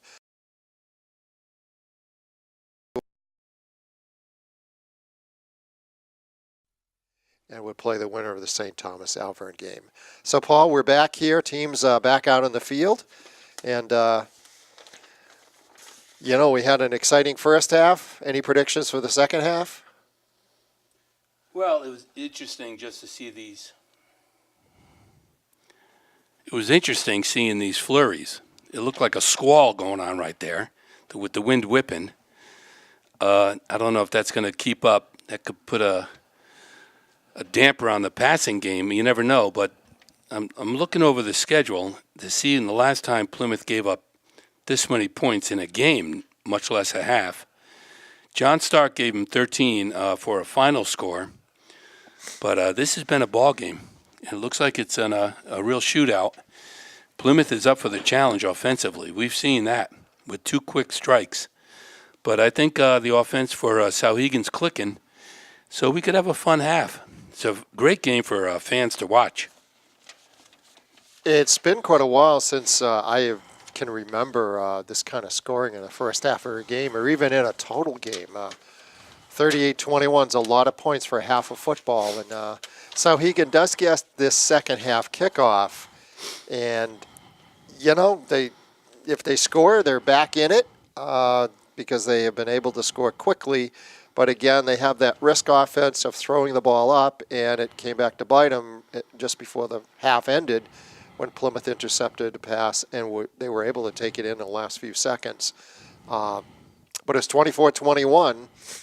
And I think at the time there were only 4 or 5 minutes left in the half, and Plymouth came up with 2 scores and opened up that lead. So, but Souhegan receives the second half kick, and if they can go down and put points on the board, we're back into a tight ball game again. I think Souhegan's got to be feeling confident. Who's put 21 points on Plymouth this year in a half? Hasn't happened. So they're feeling pretty good about their offense. Yeah. It's just a matter of them figuring out how to stop Brickley and Patrick Mom and Velez and Cody Bannon and that offensive line. And if they want to match touchdowns, I think Plymouth is up for that challenge to go back and forth up the field. Yes. 76-64, you were thinking? Yeah, if you double some of these scores, I mean, if Plymouth has the second half like the first half, they could score 70 points if they have to. I don't know that we'll get there, but this is a game that certainly is one of the highest scoring games I can recall, and especially for half in recent years. They've been impressive. And so we'll see what happens in the second half. We'll see if the Bobcat coaching staff has come up with a way to kind of shut down Souhegan's offense, especially that quarterback keeper off the sweep where they've really broken that guy up the middle quite a bit. Plus, they pass the ball well. I think the Bobcats, I believe they can shut down some of the passing attack, and I think they probably will in the second half. But like Plymouth, Souhegan has a lot of weapons offensively, and they've had some success with them. Well, I'm pretty sure they've made their adjustments. Tom Lamb and his defensive crew are terrific all year. I'm sure they came up with some defensive strategies and some adjustments to slow down this Souhegan offense, which has been formidable all year. They earned the right to be here, and those 5 wins in a row were not a fluke. So they're a very good team, and they're about to receive to start this third quarter, and we'll find out right away because I think they're going to pull out all stops. They got nothing to lose. And here we go. A squibber, funny bouncing, easy for Souhegan to pick up right to their own 42-yard line. So that's excellent field position for them. I don't know if I like that strategy. Well, in the first half, they used some of their kickoffs, and they got them back inside the 30 or on the 30-yard line. That one didn't go as far, but, I think the Bobcats would rather see Souhegan have to work to go down the field than to break a big play. Here we go. They got the wide out from their own 41-yard line. Trey Johnson in motion, and that play you were calling for earlier with Tahal up the middle, he's like a bowling ball. He's going to move 6, 7, 8 yards. It's that fake sweep, delayed up the middle. It's either the quarterback takes it or it's number 1, the Hall kid. And he's tough to bring down. So they got a second down, 2 yards. Plymouth territory. He's back to pass. Goes out to like a screen. I don't think they're going to call that. Yep, that's an incomplete. Jarred it loose on the hit. I can't see who hit him. So we're going to have a third down play right off here, third and about 2. And I think with Souhegan, it's 4-down territory at this point, midfield area. I'd be surprised if it wasn't. Yeah, they have to pull out all stops. I mean, they haven't shown they can contain Plymouth. Third and a long 2. Again, there's that quarterback up the middle. He's Plymouth wide is not open. making the adjustment for that. He's going for some yards. They hit him, but he doesn't go down. He's still on his feet. He's going to take it in for the touchdown. If that's not going to pick him up, I don't know what will. He got hit 3 times. Nobody wrapped him up. He's tough. He broke probably 3 tackles on You got to wrap him up. He looks like Roethlisberger out there, but you got to put your arms around the guy, take him down. Nobody did. They hit him 2 or 3 times, but that wasn't enough. Poor tackling by the Plymouth defense. So right away, they're on the board. And we got a score of 38-27. As I said, we may see a lot of points in this half. Looking for the extra point here. Souhegan's going to kick. Down. Ooh, I don't It's up. think he got it. Ugly, but good. That was close. There was a Bobcat in on that pretty quickly, but he got it through. 38-28. That did not take long. No, that was quick, and that's the concern, that they can score so quickly. We're talking about those halftime adjustments. Yes. They overlooked that one. He's going for big yards on that 3 times now. And if it isn't him, it's number 1, Tyler Hall. They really haven't run much of anything else as far as the running attack is concerned. It's been that play. That's true. And he's so effective at running that fake. And they have had great success with that particular play. I think the passing attack, as I said before, you can make mistakes and they can end up losing the ball, losing a possession. But that has been their bread and butter, is that play. They could not have had a better start. No, correct. Right after half, they come back and they get a quick 7 on the board. They are feeling right back in this game. Plymouth is going to have to work hard for this one. This is their toughest opponent this year so far. But they have shown so far today they have been able to bounce back and put points right back on the scoreboard. And, turnovers may decide this game in the second half. Well, we got the 3 deep men, Patrick Mom, Velez and Brickley. Souhegan's going to kick off. Oh, it's an onside Squibs it. kick. Onside kick. And they got it. It looks like they got it. I don't think it went 10 yards. Well, it's over the 50. That's huge. That's a great call. What a great call. So they are pulling out all stops. They are feeling confident, and they're going after it. Quick strikes. What a great call.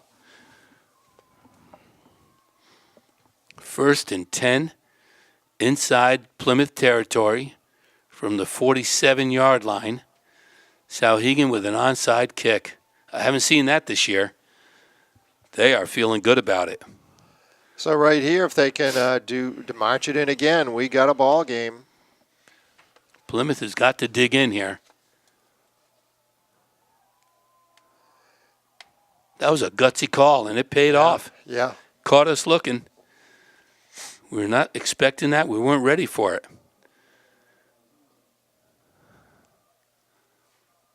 Here we go.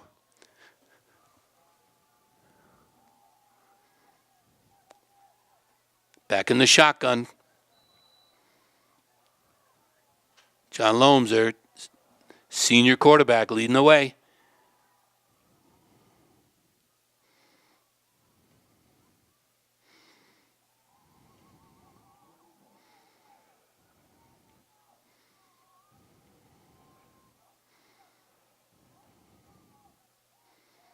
Oh, high snap. Terrible snap. This could be. Let's see. I think Souhegan got on it. That's too bad. Plymouth was close to recovering that. High snap. It took them a while to run that play. I There thought was they were some going to get confusion. a penalty for Yeah. delay of game. Yeah. So it's not a good way to start this drive for Souhegan. And that was so close to a recovery for the Bobcats. 2nd and a mile. Quarterback is back. Got about 20 plus yards to go here. Johnson in. He's back. Johnson's back to pass. Looks like he's under pressure. Oh! Almost a pickoff. Joey D'Ambruso came up fast. Could have had that and walked it in. So we got a 3rd down here, and I would think if they don't get much yardage on this, they probably would punt in this case where it's back on their own 40-yard line, unless they get a pretty good gain around. So funny. They come out and quick score. Yeah. And now they're fumbling around. Mistakes. Bad snap, ball almost intercepted. 3rd and almost 20. And again, it's a pass play. The pass plays they've had some problems with them. And that's not going to anybody. Terrible pass. I didn't see there was a receiver down there. No flags. So I would expect they're going to punt the ball here with a 4th and 20. Right. Let's hope the center gets the ball back correctly, because that was a terrible hike to the shotgun quarterback. And that was a poor series for Souhegan. They had a shot there after their onside kick to do some damage, and actually their own mistake, the snap over the quarterback's head, really destroyed that drive. We got Brickley back deep. Velez a little shorter. And they might want to be prepared for a fake here. That's a long way to go for a first. Yeah, I know. Not a bad punt. Get out of the way, Plymouth. And they did. Bounces out of bounds somewhere around the 30, 35-yard line, 34-yard line. And Plymouth takes over on offense after giving up a quick touchdown to Souhegan. Paul, I think they dodged a bullet there on that. If Souhegan had been able to move that ball, it could have. If they had been able to move the ball like the previous series, I agree. We'd have been on our heels and scrambling. But I still have faith in this offense, and nobody's come up with an answer yet to stopping Brickley and the boys. So we'll see. We'll see if they made halftime adjustments. Velez is out wide. Ended the half with a great touchdown pass. Quick handoff to Patrick Mom. He's going to go for a good 3 or 4 yards.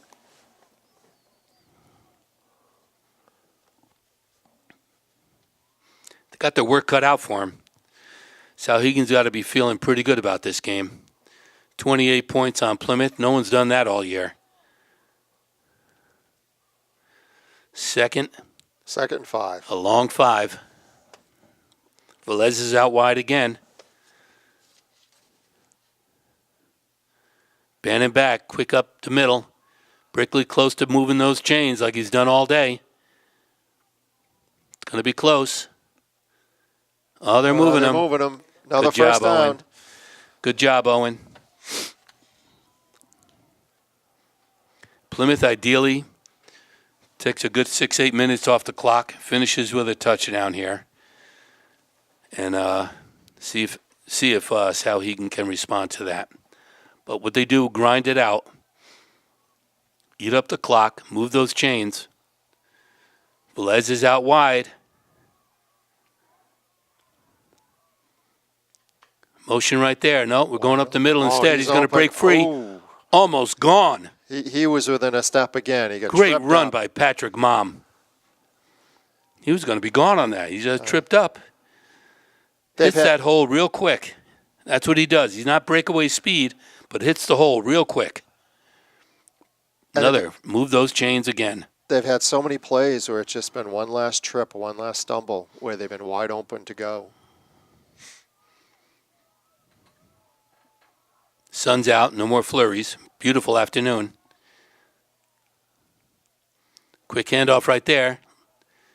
Looks like Patrick Mom again. He's going to bang out another 4 yards, it looks like. Working hard on defense and offense. Second again and 6 yards.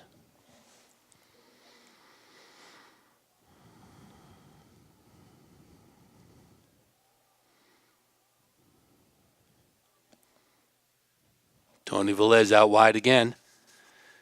Pretty sure we're sticking with the running game. Quick pitch over here. Going to break it up the side. Doesn't go anywhere. Might lose a yard. That was Patrick Mom. Yeah, they didn't get one of the few times they haven't got any yardage. He might have lost a yard there. Yeah, it's going to be a long 7. 3rd down. Big play here, Tim. So you think they'll go to the air?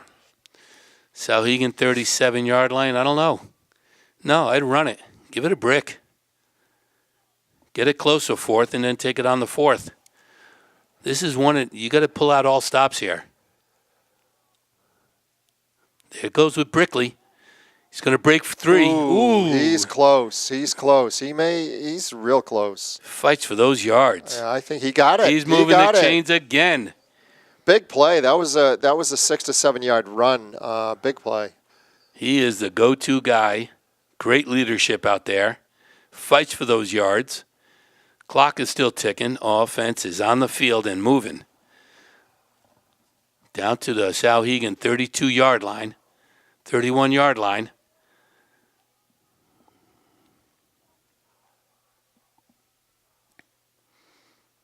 Again, Brickley on the right-hand side. He's going to get a few yards. Looked like the blitz by Souhegan on that side. Second. About 8, Paul. He got inside, just inside the 30 at the 29. Keep pounding away. The offensive line is doing their job, pounding away. Tiring out the defense anyway.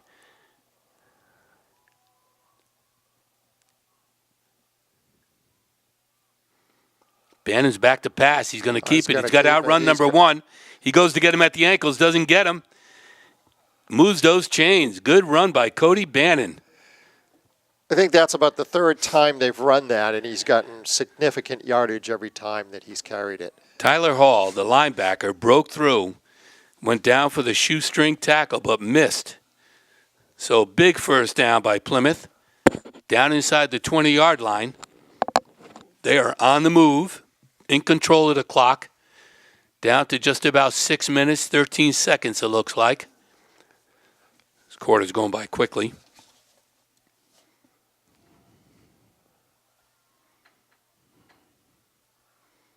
Brick in motion. Right up the middle. Holy mackerel. What a bust out. Again, Patrick Mom. I think they had everybody fooled. They have to keep an eye on Brickley with the in motion. Patrick Mom hits that hole so fast. So it looks like it's 1st and goal about the maybe 5-yard line. Just inside the 5. What a great run by Patrick. He is doing it all today. Cody Bannon in with the play. Got to get a score out of this one, Tim. Yeah, for Souhegan, there has to be frustration just when it looks like they're climbing back in. Plymouth puts together a drive like this. So let's see if they can finish it off. Go 1st down and goal at the 5.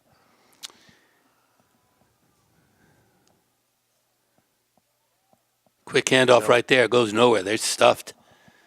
Can't see who it was. Was it Brick? Yep. No, it was Patrick Mom. Caught him right at the line of scrimmage. Maybe lost a yard or 2. 2nd down. Right at the 5-yard line. He lost a yard on that.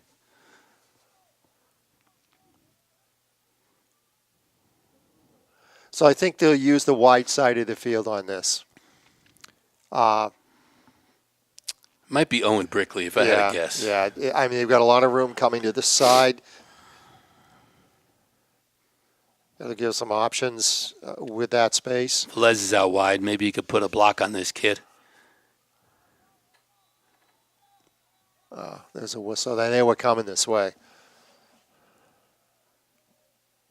I don't know what the call was on this. Oh, it's against Plymouth. 5 yards. Ooh, this hurts. So now they've got 10 to go. Did you see somebody jump? I didn't see it. I didn't see anything. It's been hard to see flags and what the signals are today, but it's down to 4:52, and now they've got a second and 10. So it'll be interesting to see what they run on this. Well, you got to go on fourth down here Yeah. anyway, unless you think 3 is good. Here come the snow flurries again. You can't see on TV, but they're coming here. It is a quick pitch out there to Brick. He's trying to get to the corner. Somebody got, no, that wasn't Brick. That was Cody Bannon taking it himself. And he got maybe that 5 yards back, but we got a flag. I'm looking at a flag over there. This is not the time to have penalties. No, I don't know what this call is, but haven't seen any signal. It's against Plymouth, but I didn't see what his signal was. This drive is kind of stalled once they got down to the 5 yard line. Yeah, it's been tough. They need these points. They need to put a score up here. So it's going to be second and I don't know if there's a 5 yard. 5 or a 10-yarder. A hold. Oh, 10-yarder. That stinks. Second down still. Second and 18. We got that 18-yard play. Well, they had that touchdown pass at the end of the first half. That was a beauty. I don't know if he'll go to the air or not, because they've just been able to break so much in the running game. Well, you can't have these penalties. No. I don't care what the play is. They've taken 2 big steps backwards here. Penalties will take you right out of it. Velez is out wide. We're in motion there. Bannon's back. He is going to pass. He's got somebody down there, Cal Swanson. Had 2 men on him, and not the best ball he's thrown today. So he's going to 3rd and 18. That surprised me. I thought we'd get something at least 5-6 yards back. You can always count on Brick for a good 6 or 8 yards. Yeah. All day. Get you back in the field goal range. That's iffy at this point. So 3rd and 18 and 4:17 left in the period. Velez out wide. Brick in motion. Bannon's back. He is going to pass. Looking. He's going to run now. He's going to get taken down. He's going to lose yards. Souhegan is pumped. Jumping up and down on the sidelines because they know they're going to stop this Plymouth offense. So we got a 4th down and 20.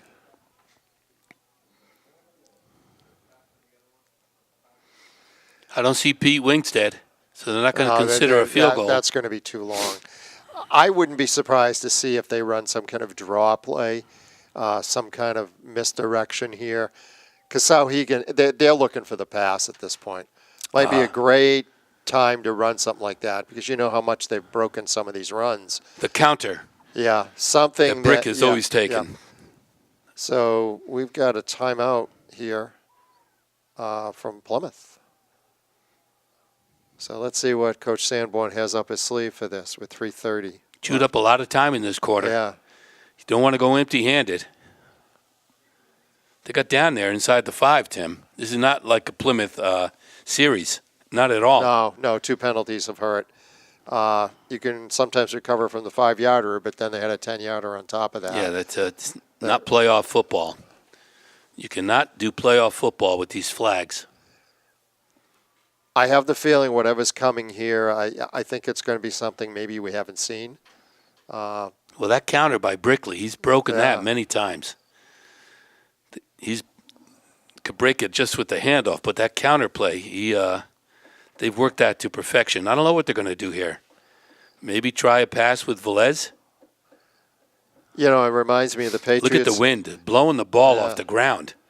It reminds me of the Patriots game last week where they did the Statue of Liberty and the double pass and whatever. I don't know if Chris has got any of those up his sleeve, but he's got 2 guys wind up wide left. Yeah, this is not a passing play. The wind is whipping. But he's going back to pass. Quarterback draw. He's going to take it got himself. Trying to stiff arm this guy. He's going to get inside the 10. Not terrible. They're gonna Turn the it ball over. over, but it's going to be deep. Well, it's up to the defense now. A 3-and-out series right here would be very helpful. Certainly what they're looking for, but Cody was almost nailed for a loss in his own backfield. Broke away from that. Got down, got 10 yards back anyway, so they're at the 9 now. Souhegan's taken over. 3 minutes and 21 seconds. Down 10 points, 38-28. Souhegan takes over here. 2 wideouts on the far side. And he's passing backwards. Ooh. That ball's alive.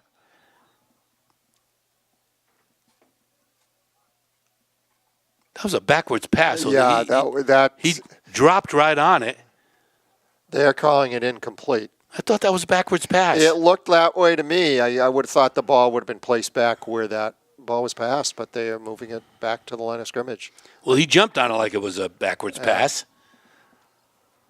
I guess the angle wasn't that, according to where the placement of the ball is. 2nd and 10 here. Handoff up the middle. Ready for it this time. So they have 3rd and long, about 3rd and 8. 3-and-out is what we're looking for here. This is huge because if they can hold them here, they're going to get good field position again. More clock gone. So this is huge. They've really got to contain them here. And You got the flurries going. The wind's picking up.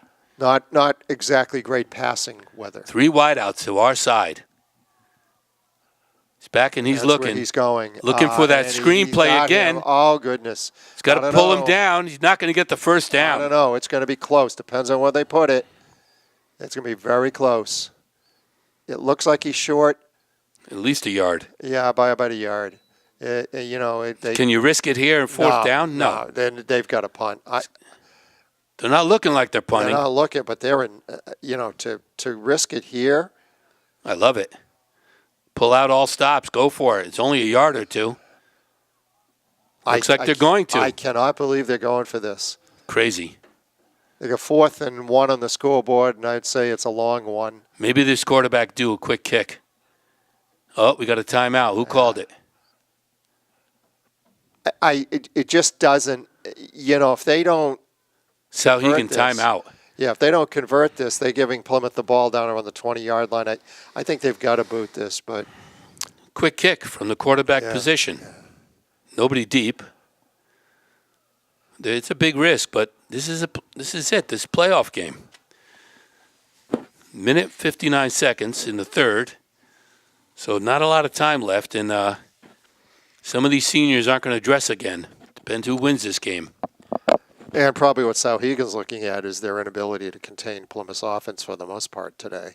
I mean, Plymouth on that last drive, They hurt themselves. they hurt themselves, not Souhegan, with the 2 penalties. But this will be interesting to see what they call or if they really go for this on 4th down. They have given Plymouth all they can handle today. Yeah. Yep. And if someone had told you Plymouth would have 38 points in the 3rd period, you'd say, well, that's a blowout. Or that they'd give up 28, you wouldn't believe it. You wouldn't have believed it. And trying to see, it looks like they're still going for it. I don't. Wow, what a gutsy call. It's a shotgun formation. What a gutsy call. Johnson's in motion. Quarterback is going to keep it. He's done it all day. Somebody better get on him. Jeez, I'm on edge. Gutsy call, but they haven't stopped that play yet.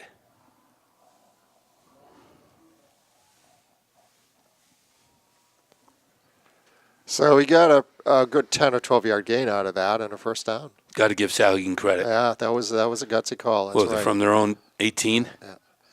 That took some courage. But again, loser goes home, and that's the end of the season. Johnson in motion.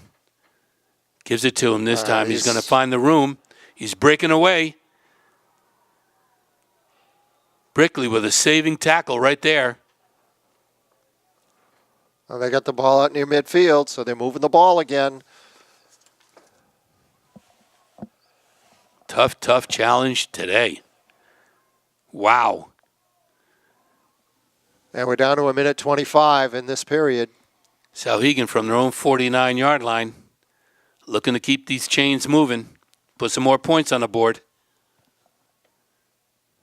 Johnson in motion. He gives it to him this time. He's coming wide. He's got room. Velez is right there. Just gets a hold of him. But he's moving the chains, and Souhegan offense is starting to click. We've got to make some defensive adjustments. The hurry-up offense, they're ready to go right away. And the one thing so far in this period, Souhegan's kept Plymouth off the scoreboard. That was big. Didn't think it would happen, but that was big. He's back to pass this time. They crowd him. It's that screenplay. Did he drop that? I think we're going to have, if I saw a block in the back over here on this sideline, there is a flag on the play. I think this is coming back. Plus they call that no catch. Yeah, but there was an obvious clip or block in the back right in front of the Plymouth bench, if that's what he's called. It looks like that's... The wind is whipping. Look at that referee. He's going to blow his pants off. He's calling it against Plymouth?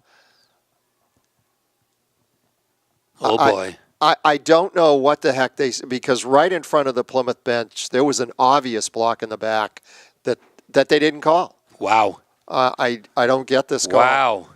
I do not get this call.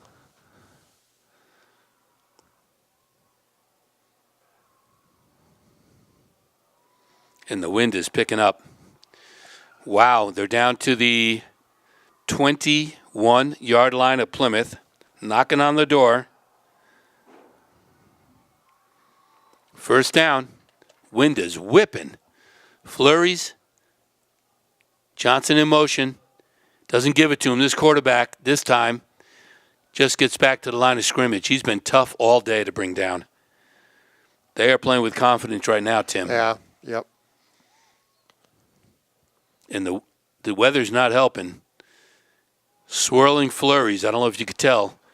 Looking on the TV screen, I couldn't see the rain last game, but it was torrential here, and the wind is whipping.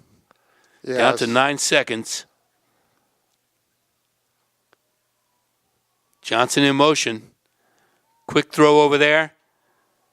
Looked like we're going for the interception. That was number 24 for Plymouth. Nick Quayle, who got the interception in the first half, stepped in front. That's going to be the end of the quarter, Tim. So we've got 1 quarter to go with the score of the Plymouth Bobcats 38, the Souhegan Sabers 28. Souhegan down around the 20. They got a big third down, I believe, coming here now. A 3rd and 8. So Plymouth needs to make 2 stops defensively, and it has been a challenge throughout the game. Souhegan's offense has been effective. They've really broken off some big gainers. Playing without fear. Yeah. Fourth down on the their own 18-yard line. They're telling you, they're all in. Yep. So they're all in on this, and they know it's do or die at this, pulling out all stops, and it paid off, and this quarterback is taking charge. And the weather now, I mean, we've gusts of wind, snow squalls. Terrible. It looks like January out there. This is similar to the squall that came through before the game. And certainly the passing attack is going to be affected with the gusts and the snow. Well, they got 2 downs. Third now, they're going to go on the 4th. They went from their own 18. They're not giving the ball over here. Nobody's going to kick a field goal in this weather.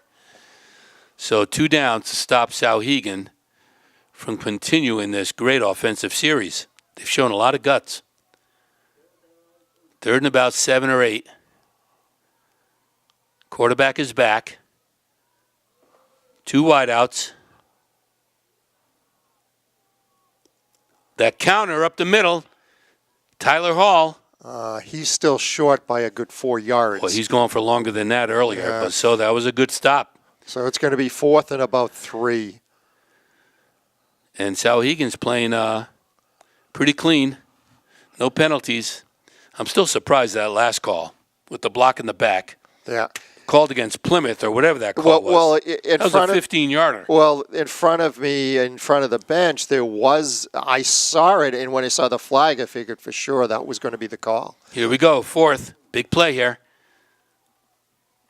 Johnson in motion. Quarterback's going to keep it. They finally nailed him. tuned They in on nailed this, him, and they got finally. him. Big defensive play for Plymouth. Probably the biggest one of the game. So far. And I'm just looking to make sure there's no flags out on the field. There have been a lot lately. Plymouth takes over on their own 15-yard line in a swirly, squall-like, windy weather right now. 11 minutes, 15 seconds in this fourth quarter. Plymouth is up 10. Sun's trying to peek through. They are in a battle. And they got to move the chains here, Tim. It's going to be tough. Cody Bannon in with the play. You know, the thing of it is, Souhegan had a good drive there and it stalled. This is where sometimes one big play, one big run, if Plymouth can open it up. It's a Brickley kind of series here. Could make the game. Quick handoff right there in his room. Who is it? All the way out. Going to move the chains. Owen Brickley doing his job. What a great leader. 12-yard gain, moving the chains, and we're out of the hole. This would be a great 8-9 minute sustained run. Finish off with 6. He's just so close to breaking some of these, too. Yeah, he's ready. Does he have 3 touchdowns today? Not sure. I'm not sure. He's got 3. 5 last week. He's got 3 today. Velez is out wide. Still got to pay attention to that. We're in motion with Brick. Quick handoff to, look at this, up the middle. Patrick Mom, another 15-yard gain by Plymouth. That offense is chugging along. You said it earlier, Souhegan cannot stop this Plymouth offense. And I think as each minute passes, it's going to get more difficult for them to do that. Because, again, not scoring on that last drive. Yeah, that hurt. That hurt. That really hurt, not getting that first down. And we're now down to 10 minutes in the game. And it was a play that worked for him all day. Yeah, and Plymouth adjusted. They knew he was going to take it, and they stuffed him. First down, Plymouth is on their own 48. I don't know what we've got here. The officials are stopping the clock. Delay a game. What? This is not like a Plymouth. It's not a Plymouth playoff game. 5 yards. This is the most I've seen them penalized in a long time. I would agree with you. 10 minutes, 4 seconds. Plymouth up 10. First down and 15 from their own 43. Cody Bannon calls a timeout. So they got a little something to figure out there. Chris Sanborn wisely takes a timeout. Cody Bannon is trying to explain something to him on the setup he's looking on defense. Well, it's certainly better to take that timeout to make sure the play you have and what you're doing is the right call. So we've got a 1st and 15, 10 minutes, 4 seconds, 38-28. Plymouth has the ball at their own 43-yard line. What a battle. They have been in a battle today. A classic battle, right. It's been a great game. Great game to watch from our crow's nest up here in the penthouse. And especially if you like offense. Especially if you like offense. Yeah. Back and forth. It's been some great runs, some great passing by Souhegan, great runs by Souhegan. Their quarterback taking charge. What a leader he's been today. Yeah. So this is time to eat up some clock. Yeah, I mean, if they can put a drive together here and put it in, well, that'd be ideal. That'd be ideal. It'd be tough to come back at that point if they're down 16, 17 points. But this is Patrick Mom and Brickley time right now, and the snow is starting to get a little heavier. The wind is still swirling. First down. It's going to be up the middle of Patrick Mom. He gets about 8-9 yards out of that. Great run. Yeah, they just halved that yardage. They're going to have probably a 2nd and 6 here, maybe. Good run. Doesn't look like the yard markers lined up with the ball from here.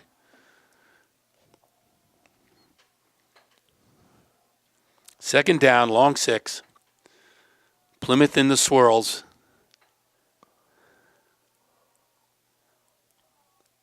Brickley in motion. right up the middle, Patrick Mom. He's going to get at least a yard or two, but they were ready for that one. So we're got a big third down play coming here, and I guess is this 4-down territory for them?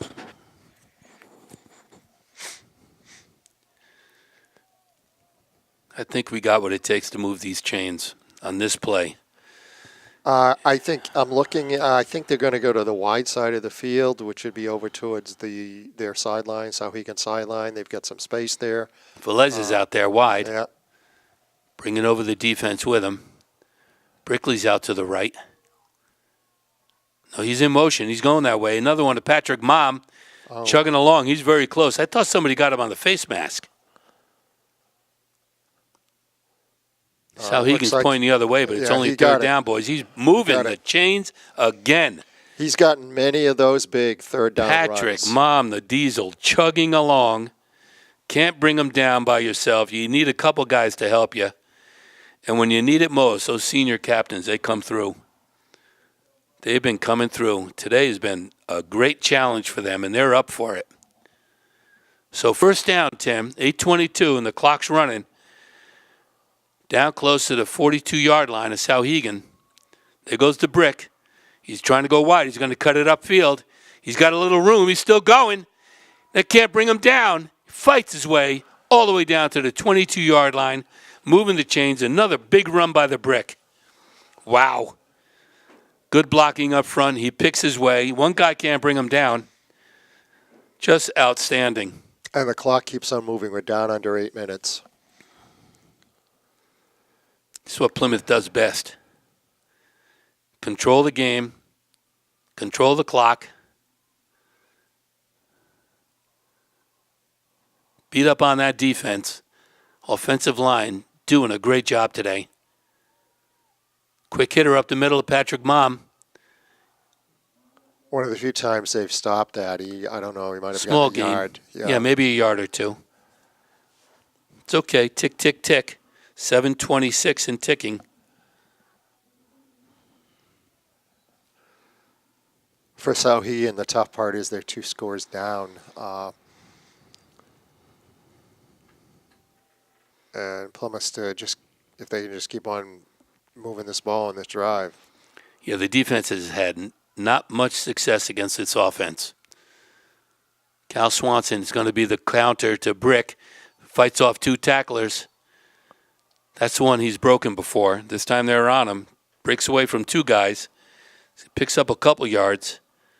Going to mark that down to the inside the 20. Third and a long 6. So it's a big play here. Third down and probably 4-down territory, obviously, down at the 19-yard line. Yeah, it depends what they get on this play. I don't know. I think they should still run it. I mean,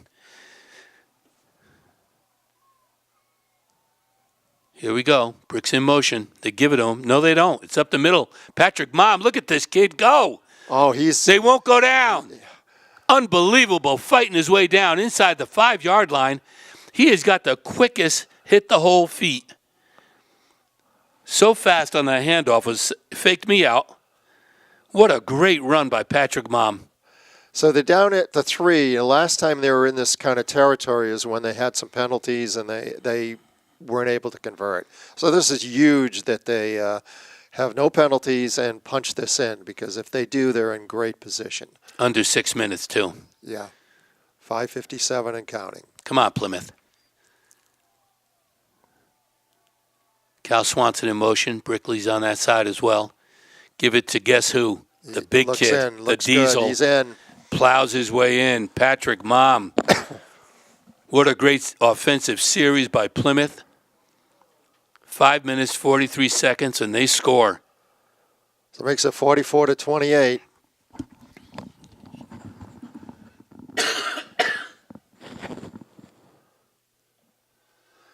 So the Bobcats will attempt the extra point here. They've had success all day long, haven't missed one. Have a Sun's out now, nice and 16-point bright. lead. The squall is gone. The sun is out, maybe for 5 minutes. Wingstead puts it up. Good again. He's been automatic. 45-28. 5 minutes, 43 seconds less in this fourth quarter. We could breathe a little easier. Although we know They score quick. they score quick, we can't relax on this.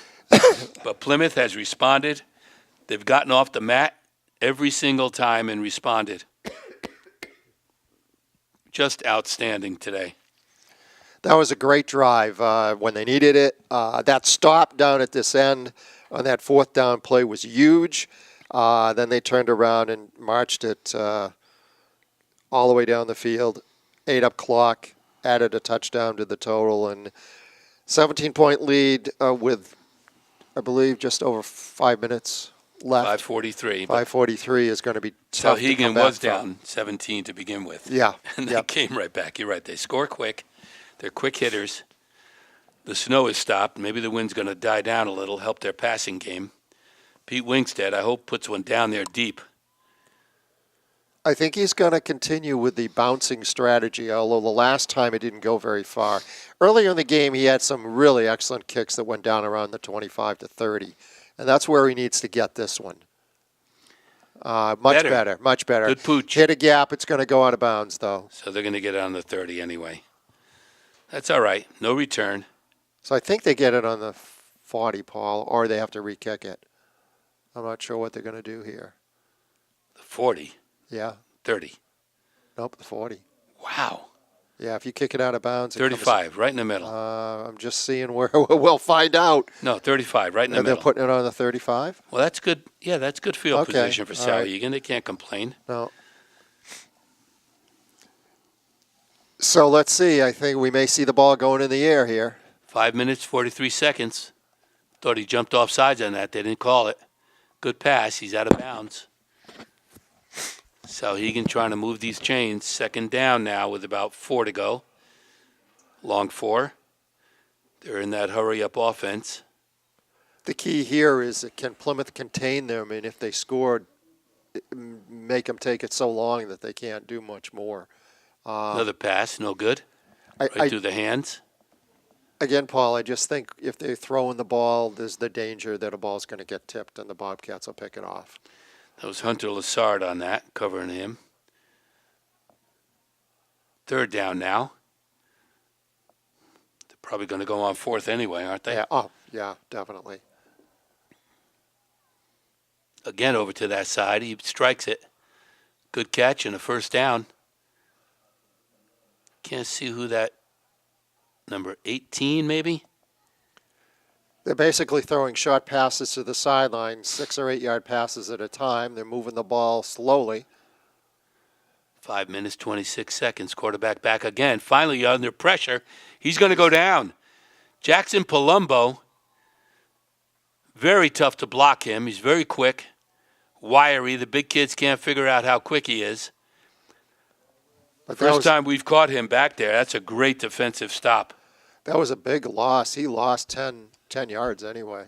2nd and 20 after that sack. Big sack for the Bobcat defense. Well, when you know they're going to pass, you can send it.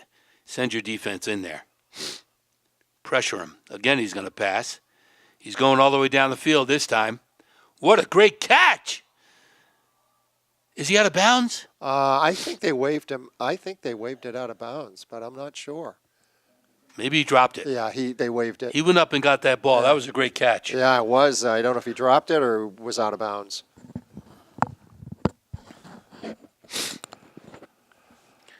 Well, 4:46. Souhegan down 17. They can't do anything but try to get in there right away, do another onside kick. But they're in a deep hole. It's going to be tough for them to get out. Third and a long way to go. Quarterback looking to go. He is going to pass. He goes all the way down the field. Did he catch it? Trey Johnson caught that. There were 2 receivers down there. Looked confusing. Yeah. The Plymouth defenders were there, too. Yeah, they were both there. It was a great catch. He is their go-to guy. That quarterback and him have hooked up all year with big scores. Stevie Shute coming off the field now. There's 4:33 here, and they're not giving up. They've got the ball down around the 20-yard line. 25-yard line. 25-yard line. He's back again. Over the middle. What a great timed tackle. Knocks that ball loose. That was Velez, number 14. Anthony Velez timed it perfect. That was a well-thrown ball right there for Trey Johnson, their go-to, who just caught the last pass. And Tony Velez hammered him. Could not hold on. 2nd down and 10. Approaching the 4-minute mark. He's rolling out now. Looking to go somewhere. He's going to get thrown down by number 22. Guess who? Patrick Mom doing it all today. Great defense. Great defensive play. That quarterback looks gassed. Well, he lost about 5 to 6. He looks absolutely gassed. And they're down to 3:54 with the clock running. With a big 3rd and 15. I tell you, Souhegan showed up today, though. They gave us all we could handle. They really showed up. I can see how they won those last 5 games. But not here in Plymouth today. It's back again. Rush is on right over the middle. Oh, ooh. He's down. Got some yards back. Plymouth Bobcat defender just missed him. But this is going to be a 4th down again. We got 4th and still 9 yards. Clock is running almost down to 3 minutes, 3:16, 3:15. They really need to convert this. If they don't, I think Plymouth's in great shape with just 3 minutes left. So he gets up to the line here. They've got a 4th and 9. So Plymouth needs to stop here. Let's see if they can do it. Blitz was on. That was Dan Brusso coming in. Oh, Still got him. He lets it go anyway. And it's intercepted, I believe, right down by the goal line. Should have batted it down. Yeah. It was 4th down. He had the ball up here. That's okay. So Plymouth takes over. 2:49, and it's Plymouth ball, but they've got it at their own 1, I think. Yeah, that was not a wise decision. Who caught that? Velez, or was that I'm not sure, but I guess Quayle? probably he had the receiver right next to him. Yeah, And I think he made the play that you would, by instincts, make. Yeah. And he's got a guy right next to him, and he wanted to make sure it wasn't caught. So that's probably why he caught that.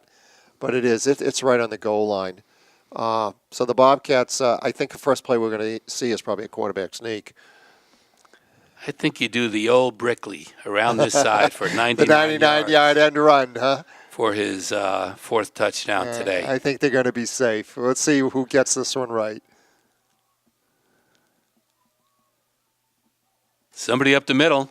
Somebody's breaking away. Oh, my God. Patrick Mom, what a day he's having.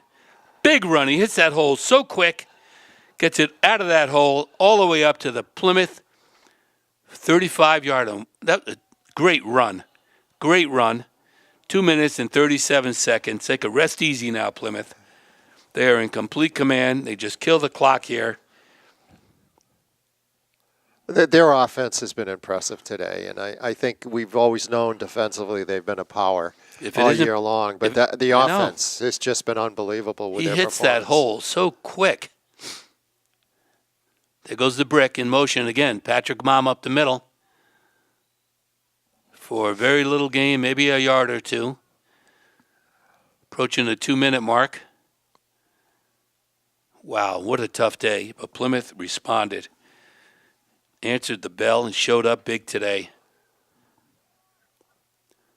Held this Souhegan offense scoreless this half. Did they score this half? Yes. Plymouth. Real quick.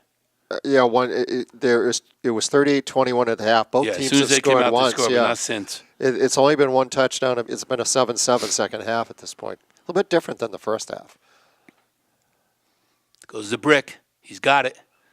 He's going to cut upfield. Looking to make some room. He tried to get by Trey Johnson right there. Runs him out of bounds. We're down to 121, Paul. So it looks like the Bobcats are going to UNH. Well deserved. Yeah, I mean, this was a real good test for them today. They had to work for it. But every time it looked like they were in a little bit of trouble, they bounced right back. Responded and immediately. Responded. Offensively, quite often, but a couple big plays defensively, too. That 4th down stop down at this end in this half was huge. Quick hitter up the middle. Brickley gets a few yards. Approaching 1 minute left in this game. Second down. About 6 to go for the first.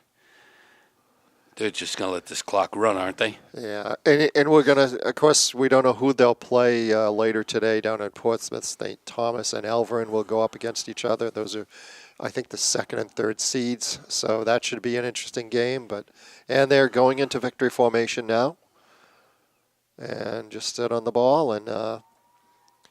wow, look at the sportsmanship down there. Just a tremendous game. I mean, if you're a spectator, you had to enjoy this today. Just a lot of big plays, a lot of exciting plays, especially if you like offense. Good sportsmanship right there. Yeah. And we're down to 27 seconds of the clock running. I think we'll have one more kneel down. And Chris Sanborn, for the third year in a row, will be taking his Bobcats to UNH. Great coaching staff. Yeah. They've answered every bell. Great coaching staff. And really what you've got to say is they did shut down Souhegan's offense in the second half to just one touchdown after giving up 21 points in the first half.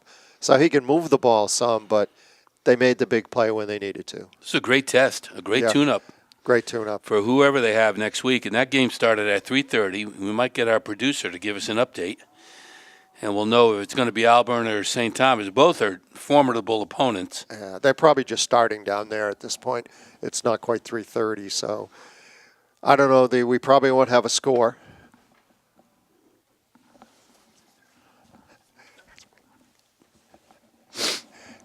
What an afternoon.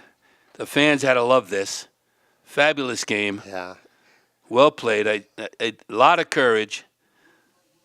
One of the highest. Souhegan showed up with that fourth from their own 18. One of the highest scoring games that the Bobcats have been involved in here at the Zulius Field in a while. That was competitive throughout. I mean, they've won some games by these kind of scores of which, they have been totally in control. But this one, they had to play from the opening gun to the closing gun. They were tested. So a great win for the Bobcats. They're on to UNH next weekend. And we'll wait to see who they'll go up against. But it'll be the third year in a row that Plymouth will be at UNH in the Division II championship. A great credit to the team, to the school, and, of course, to the great coaching staff. They've done such a great job this year. So, Paul, until next time. Great afternoon. Great afternoon. Looking forward to next week. Yeah, we're looking forward to a big game next week. Thank you, Tim. Thanks, Paul. We're here with Patrick Malm, who had a great game here today against Souhegan for the Bobcats. Patrick, how do you feel after this big win? It feels great going back to Durham for, third year in a row. Just feels great, senior year. 3 games going down to UNH. Last week you were the lead blocker in a lot of the runs, particularly in the second quarter and on with that big victory against Hanover. Today you were the guy who really got a lot of big yards up the middle. How'd that feel? It felt great. I kind of like running the ball more, but sometimes coach needs you to do things and you just do them. But I give all the credit today to Cam McDonald. So we called this number last week to block, and we called this number again this week. And at one point the defense was keying him because he was pulling right, pulling left. He was knocking everyone over. You've had a lot of big wins this year. Would you say this was one of your toughest games? Definitely. This and the St. Thomas game was definitely some of our biggest tests of the year. And they really put the pressure on us early. We got up quick, and we were feeling pretty good. And then they had that long touchdown, and it kind of humbles you a little bit. And it's a good test going into a big game next week. So how do you think the team feels about their preparation for next week, going up against either St. Thomas or Elverin? They play later this afternoon. Whoever we play, it doesn't really matter. We're going to prepare ourselves all week. The coaches do a great job hammering the plays in us, getting on us, making sure we know our stuff, and hopefully it'll be a good week next week. Okay, I want to congratulate you on a great game and go enjoy the rest of the afternoon with your team, and good luck next week. Thank you very much. Hey, we're here with Coach Sanborn. Coach, a big win today. How do you feel? Well, I feel pretty warm, but you look cold, so I'm trying to keep my arm around you to keep you warm. I don't want you getting cold. You've been standing here waiting. Obviously we feel pretty happy. These kids worked their tail off. I can't say enough about them. These kids have just worked. We challenged these seniors. We said, guys, your last game ever on this field, and You know, how do you want it to go? Do you want one more week? And how do you want your season to go? And, geez, those seniors did an unbelievable job. You know, Pat Malm last week, I know you just interviewed him. Pat Malm, we asked him to move down to wing, and we ran behind him every play, him and Camden McDonald. Geez, you know, he's one of our premier running backs, and he's got a block every play, and that kid just happy to do it. And this week he rushed for 253 yards. You know what I mean? It's funny, I told him, I said, you know, last week you did, this week you might rush for 200 yards. And sure enough, there he did. He had a great day. That's a kid's unselfish. That sends a message to every kid that you got to sacrifice and do your job, and they did it. You know, these kids worked their tail off. Owen Brickley had a great game. Tony Velez had a great catch before the half down there, and those linemen up front, you know, they did their job blocking and you know, defense, we struggle a little bit here and there, but they run a lot of things. They're well coached. Coach Bobcat does a great job, and you know, we struggled with some stuff, but they regrouped and made some adjustments, and geez, just exciting to get the win and get back to Durham, you know. Last week we talked about some of the in-game adjustments you made, which turned your offense on there against Hanover. Today, after giving up 21 points in the first half, you held them to 7 in the second half. Can you comment on that change? Yeah, well, it was a great mastermind at halftime. I went in and I asked the kids what the score was, and everyone said 0-0, because that's what you always say at halftime, 0. The coach was saying, I'm like, no, what's this? How much are we up by? What's the score? Everyone's looking at me. No one's saying. I'm like, it's 38-21, guys. We're up by 17 points. That's 3 scores. They don't score 3 times. You know, it's my great halftime speech. Of course, we come out and they score in 2 minutes. So clearly, my halftime talk didn't go so well for them there. You know what I mean? But that was the thing. We talked about, look, we can bend, but we can't break. Bend and don't break. And of course, we gave up that quick score, but kids didn't panic. We had an unbelievable 4th down stop down here. That was huge. And then the drive after, we pounded that ball. We were trying to take the clock off, and 5 times in that drive, the official had his hand up. His time was going to expire before we snapped the ball. And you know, we took every ounce of the clock we could, and you know, that's the key. Did a good job. So you're scheduled to go to UNH next weekend, next Saturday. It would be your 3rd time there. How do you feel about that? Yeah, you know, it's funny when you sometimes you coach and you think you'll never get into a championship. You'll never see a championship after all the championships we had here, and to go back 3 years in a row, it's just a credit to the kids. You know, you challenge the kids every year. They show up and they expect to compete for a championship.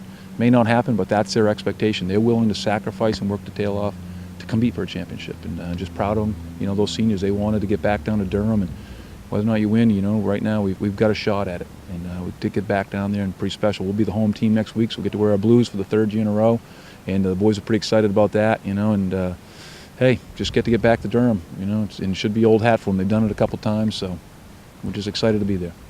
Do you have a preference on who you play between St. Thomas and Alverne, because they're playing probably started about now? No. You know, I mean, we played St. Thomas, and I tell you, they're good. They're very, very good, and we played a great game down there, and defensively especially. And we know we got a handful. I know how good Alverne is because they just beat Milford twice. But you know, it doesn't matter who it is. You just got to get the job done. You know what I mean? You got to show up to play, and just like today, we knew Souhegan was on a roll, and we just had to show up and play. We had to do our job, and the kids did it. They worked their tail off all week, and you know, we got the portable lights down here from Piper Construction, so we'll have them out here in the dark all week, and you know, they don't mind. They put the time in. They're ready for it. You know, they're excited. Well, great job, Coach. Congratulations, 3rd year in a row down at UNH, and you know, best of luck next week for you and your team. Thank you very much. Appreciate it. Thank you. You gonna be there? Super.